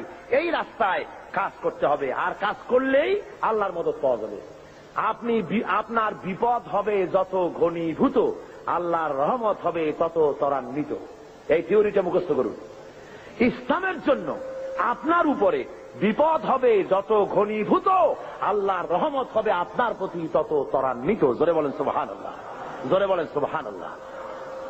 আপনি লক্ষ্য করে দেখেন, বদরের প্রান্তরে নবীজি মুসলমানদেরকে যখন জিহাদের ময়দানে নিয়ে এলেন, সেই জিহাদের ময়দানে দেখা গেল দুইটা ছোট্ট তরুণ জিহাদের ময়দানে এসেছে। হুজুরের কাছে গিয়ে তারা বললেন, হুজুর আমাদেরও জিহাদের জন্য পারমিশন দেন। হুজুর বলেন, তোমরা ছোট, তোমাদের দেওয়া হবে না। তারা কান্দাকাটি শুরু করে দিলেন। আল্লাহর নবী বললেন, তোমাদের ভিতরে যার গায়ে শক্তি বেশি তারে নেওয়া হবে। দেখি দুইজনে একটু দস্তাদস্তি করো, দেখি কার গায়ে শক্তি বেশি। দুইজনে দস্তাদস্তি শুরু করে দিলেন। একজন হলেন মুআজ, আর একজন হলেন মুআওয়াজ। মুআওয়াজ ছোট, মুআজ হলো বড়। হযরতে মুআওয়াজ ছোট সাহাবী, তিনি বলেন, মুআজের কানে কলে বলে, ভাই তোমার গায়ে তো শক্তি বেশি, আমারে তো তুমি সহজেই ফেলে দিতে পারবা, আর তুমি জিহাদে চলে যাবা। ও ভাই, তোমার কাছে আমি অনুরোধ করি, যেমনে পারো অন্তত একটিবার ভান করে তুমি আমার তলে পড়ে গিয়ে আমি জিতেছি এটাও প্রমাণ করে দিয়ে জিহাদে আমাকে শরীক হওয়ার সুযোগ দিও। রাসূল পাক সাল্লাল্লাহু আলাইহি ওয়াসাল্লাম এই দৃশ্য দেখে হুজুরের চোখের কোণায় পানি এসে গেল। আহা, ইসলামের জন্য এই তরুণ ময়দানে এসেছে। পারমিশন হুজুর দিয়ে দিলেন। লড়তে নেমেছেন ময়দানে। আমিয়া বাতিলকে দুনিয়া থেকে মিটিয়ে দেওয়ার জন্য কামান বন্দুক দরকার না, ইমানি শক্তি দরকার। কিসের শক্তি দরকার? ইমানি শক্তি। হযরতে মুআওয়াজ সিংহের সিংহ শাবকের মতো ঝাঁপিয়ে পড়েছেন। হযরত আব্দুর রহমান বিন আউফ রাদিয়াল্লাহু তাআলা আনহু তিনি বলেন, দুটো যুবক তরুণ ছেলে দেখে আমি আশ্চর্য হলাম, বড় বড় বীরেদের মধ্যে এই ছোট ছেলেরা আসলো কেন? এর মধ্যে একজনে আমার জিগায়, চাচাজি শুনেছি মক্কা শরীফে মুহাম্মদ সাল্লাল্লাহু আলাইহি ওয়াসাল্লামকে, আমার হুজুরকে সবচাইতে বেশি কষ্ট দিয়েছে আবু জেহেল। তো আমরা তো আবু জেহেলকে চিনি না, চাচাজি আবু জেহেল কই একটু দেখা। হযরতে আব্দুর রহমান বলেন, আমি অবাক হয়ে গেলাম যে আবু জেহেলকে বড় বড় বীরেরা ভয় পায়, ছোট্ট ছেলে তারে তালাশ করে। আমি বলে দিলাম, ওই যে দেখা যায় ওইটা হলো আবু জেহেল। বলার সঙ্গে সঙ্গে মুআজ এবং মুআওয়াজ দুইজনে তরবারি ভাজতে ভাজতে আবু জেহেলের সামনে গিয়ে হাজির। আবু জাহেলকে তরবারি দিয়ে আঘাত করতেছে, আবু জেহেলও তাদেরকে তরবারি দিয়ে আঘাত ফিরাতেছে। এক পর্যায়ে আবু জেহেল মুআজের ডান হাত বাম হাতের উপরে কোপ মেরেছে। হযরত আব্দুর রহমান বলেন, আমি লক্ষ্য করে দেখলাম মুআজের হাতটা কেটে গিয়া বগলের চামড়ায় ঝুলে আছে, শুধু ডান হাত দিয়ে তরবারি চালাতেছে। এবার দেখা গেল বাম হাতটা ঝুলন্ত কর্তৃত হাত, সামনে নড়াচড়া করে ডিস্টার্ব করতেছে বলে ডান হাত দিয়ে তরবারি চালাতে পারে না বলে হযরতে মুআজ এবার নিজের কাটা হাতটা পায়ের তলে চাপ দিয়া বিরাট জোরে ঝটকা একটা টান মেরে বাম হাতটা ছিঁড়ে ফেলে দিয়া ডান হাতের তরবারি দিয়ে এমন জোরে আঘাত মারলেন, আবু জেহেল দুনিয়া থেকে জনমের মতো বিদায় হয়ে গেল। ভাইরা আমার, আল্লাহ রাব্বুল আলামিন এই জন্য কোরআনে কারীমের মধ্যে বলেছেন, ওয়া কানা আলাইনা নাসরুল মুমিনিন। পড়েন সবাই আমার সাথে, ওয়া কানা হাক্কান আলাইনা নাসরুল মুমিনিন। মুমিনদের জন্য সাহায্য করা আমি আল্লাহর জন্য হক, ওয়াজিব। মুমিনদের জন্য সাহায্য করা আমার জন্য ওয়াজিব হয়ে যায়। আমার বান্দাদেরকে আমি সাহায্য করে থাকি। জোরে বলেন সুবহানাল্লাহি ওয়া বিহামদিহি। ভাইরা আমার, এই কাজের জন্য রাসূল নিজে রক্ত দিয়েছেন। দেন নাই রক্ত? বলেন দেন নাই? আমরা কি করতে পারলাম? এখন পর্যন্ত একদিন জেল হলো না, জরিমানা হলো না, রক্ত দিলাম না, গালমন্দ আসলো না। ইসলামী আন্দোলন করতে গেলে গাইল আসবে, মন্দ আসবে, অপপ্রচার আসবে, গালাগালি আসবে, আপনাকে মারা হবে, জেল জরিমানা হবে, সহ্য করতে হবে। তা না হওয়া পর্যন্ত আল্লাহর দিন কায়েম হতে কখনো পারে না। ভাইয়ের আমার, রাসূল পাক সাল্লাল্লাহু আলাইহি ওয়াসাল্লামের শরীর মোবারক থেকে রক্ত পড়েছে উহুদের ময়দানে। বুখারী শরীফের হাদিসে আছে, রাসূল পাক সাল্লাল্লাহু আলাইহি ওয়াসাল্লামকে কাফেররা ঘিরে ফেলেছে। সাহাবায়ে কেরাম হুজুরকে ঘিরে রেখেছে যাতে করে কাফেরদের আঘাত না লাগে। রাসূলের শরীরকে হেফাজতের জন্য সাহাবীরা যে সমস্ত তীর নিজেদের পিঠে গ্রহণ করেছে। জিহাদের পরে দেখা গেছে একা তালহার পিঠের মধ্যে রাসূলকে হেফাজত করতে গিয়া 80টা তীর প্রবেশ করেছিল। হযরতে রাসূলের দান্দান মোবারক শহীদ হয়ে গেল, কপাল ভেঙে গেল, মাথায় লোহার টুপি পরা ছিল, হেলমেট পরা ছিল, হেলমেট ভেঙে গিয়ে কপালের মধ্যে ঢুকে গেল। নবীজি বেহুশ হয়ে জমিনের উপরে পড়ে গেলেন। হুঁশে যখন এসেছেন, নবীজি তখন কপালের উপরে হাত বুলাইয়া যখন এনেছেন, তাকায় দেখেন হাত দুইটা রক্তে ভরে গেছে। হুজুর তখন বলেন, আহারে, এই জমিনের, এই এলাকার, এই জাতির কল্যাণ কেমন করে হতে পারবে যেই জাতি তার নবীর চেহারা রক্ত দিয়া লাল বানাইয়া দিল। হযরত আলী পানি ঢালেন, হযরতে ফাতেমা রাদিয়াল্লাহু তাআলা আনহা নিজের আঁচল দিয়ে, ওড়না দিয়ে কোন রকম করে রক্ত বন্ধ করার চেষ্টা করেন, কোন রকমই রক্ত বন্ধ হয় না। হাদিস শরীফে এসেছে, এবার হযরত ফাতেমা তিনি চলে গেলেন, আগুন, তিনি খেজুরের পাতা দিয়ে বোনানো চাটাই, ওই চাটাই পোড়াইয়া ছাই বানাইয়া হুজুরের কপালের ভিতরে ঢুকাই দিলেন, রক্ত বন্ধ হয়ে গেল। কিন্তু চতুর্দিকে ছড়ায় গেছে আল্লাহর নবী নাই, নবী শহীদ হয়ে গেছেন। মদিনার মানুষেরা পাগলের মতো হয়ে গেল, এতিমের মতো হয়ে দৌড়ানো শুরু করে দিল, দৌড়ানো শুরু করে দিয়েছে। এক বুড়ি শুধু দৌড়ায়, জিজ্ঞেস করেন একজন সাহাবী, দৌড়াও কেন? কয় ওহুদে যেতেছি। কয় যায় কোনো লাভ নাই, তোমার যে দুইটা সন্তান জেহাদে এসেছিল দুইটা শহীদ হয়ে গেছে। বুড়ি কান্দে আর বলে, কে শহীদ হয়েছে শুনতে চাই না, ও সাহাবী বরং তাড়াতাড়ি করে বলো আল্লাহর নবী কেমন আছেন। আবার দৌড়ায় আর একজনে বলে, বুড়ি যাও কই? কয় যাচ্ছি ওহদের ময়দানে। কয়েছে কোনো লাভ নাই, কোনো লাভ নাই, তোমার যে স্বামী এসেছিলেন জেহাদের ময়দানে তিনিও শহীদ হয়ে গেছেন। মেয়ে লোকটি কাঁদে আর বলেন, ও আল্লাহর নবীর সাহাবী, কে শহীদ হয়ে গেছে শুনতে চাই না, বরং তাড়াতাড়ি করে বলো আল্লাহর নবী কেমন আছেন। আরে ওই মেয়ে লোক দৌড়াতে দৌড়াতে সাহাবায়ে কেরাম পরিবেষ্টিত হুজুরের কাছে পৌঁছে গেছেন, যে দেখেন আল্লাহর নবী জিন্দা আছেন। হুজুরের এই জিন্দা চেহারা মোবারকের দিকে তাকায়া ওই মেয়ে লোকটি কেঁদে কেঁদে বলেন, ইয়া রাসূলুল্লাহ, স্বামী মরা শোক, দুইটা কলিজার টুকরা সন্তান মরা শোক, সব আমার কলিজা থেকে ধুয়ে মুছে সাফ হয়ে গেছে। হুজুর আপনি জীবিত আছেন, এটাই মুসলমানের জীবনের সান্ত্বনা। আল্লাহ রাসূল নিজে রক্ত দিলেন, সাহাবায়ে কেরাম রক্ত দিলেন, জান দিলেন, শাহাদাত বরণ করলেন। সুতরাং শাহাদাতের মউত হলো মুসলমানদের জন্য সর্বশ্রেষ্ঠ মউত, এর চাইতে বড় মউত আর হতে পারে না। সেই জন্য বলছি, আসুন আল্লাহর দেওয়া বিধান কায়েমের জন্য মুসলমানদেরকে অগ্রসর হতে হবে, জান দিতে হবে, মাল দিতে হবে, রক্ত দিতে হবে। আল্লাহ রাব্বুল আলামিনের এই পথে চলতে গেলে সব কিছুই করতে হয়। আল্লামা ইকবাল বলেছেন, বাতিল সে দবনে ওয়ালে আয়ে আসমান হি হাম, বাতিল সে দবনে ওয়ালে আয়ে আসমান হি হাম, সোবার কর চুকা হ্যায় তু ইমতিহান হামারা। বাতিলের সামনে মাথা নত করা জাত আমরা নই। হে আকাশ, হে জমিন, বহুবার তোমরা দেখেছো আমরা পরীক্ষায় উত্তীর্ণ হয়েছি, মানুষের তৈরি করা আইনের সামনে মাথা নত করি নাই কখনো। যেহেতু আমরা মুসলমান, আমরা বেঁচে থাকলে হব গাজী, মরলে হব কি? বাঁচতে গাজী, মরলে শহীদ। সুতরাং এই শাহাদাতের মৌতি আমাদের তামান্না হওয়া উচিত। হাদিস শরীফে এসেছে, মুসলমানেরা সবসময় সংখ্যায় ছিল কম আর কাফেররা ছিল বেশি, কিন্তু জিতেছে কারা? জিতেছে কারা? এবারও বাংলাদেশের জেহাদে জিতবে কারা? যারা বলেন জিতবে কারা? ইনশাআল্লাহ, বলুন ইনশাআল্লাহ। ভাইরা আমার, সরওয়ারে কায়নাত সাল্লাল্লাহু আলাইহি ওয়াসাল্লাম, রোমানদের সাথে লড়াই হবে, রোমানদের সাথে যুদ্ধ হবে। সেই জেহাদের ময়দানে রাসূল সৈন্য রিক্রুট করলেন। ওরা কয় যে ইসলামের রাজনীতি নাই, পাগলের দল, ইসলামের রাজনীতি নাই। ছেলেবেলেরা কলেজে পড়ে, ইউনিভার্সিটিতে পড়ে, আশ্চর্য কথা, নাক ধরে চাপ দিলে এখনো মায়ের দুধ বাইর হবে। কয় যে ইসলামের রাজনীতি নাই, ধর্মান্ধরা নিজেরা রাজনীতি বানাইছে। নাউজুবিল্লাহ।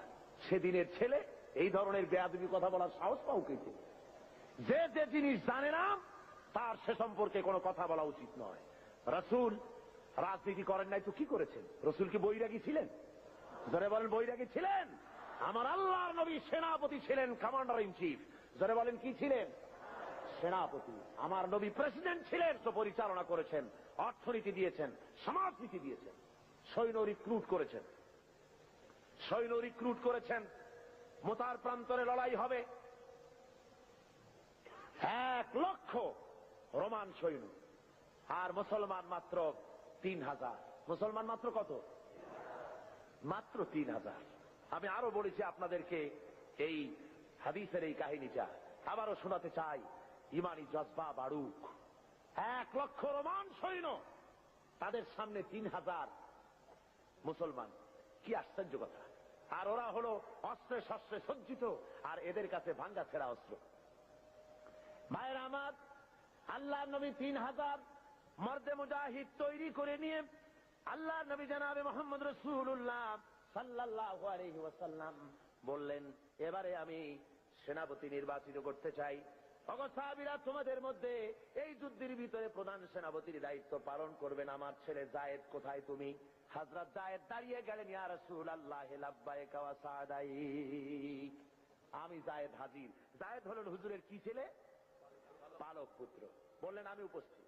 হুজুর বললেন, 2 নম্বরে সেনাপতির দায়িত্ব পালন করবে আমার চাচাতো ভাই হযরতে আলীর ছোট ভাই জাফর বিন আবি তালেব। কোথায় তুমি? উনিও দাঁড়িয়ে গেলেন। হুজুর বলেন 3 নম্বরে দায়িত্ব পালন করবে হযরতে আব্দুল্লাহ বিন রাওয়াহা। কোথায় তুমি? তিনিও দাঁড়ায় গেলেন। হুজুর বলেন, তোমরা চলে যাও, নিজেদের বাড়ি গিয়ে বিবি বাল বাচ্চা মা বাপের কাছ থেকে বিদায় সালাম আরজ করে আসো।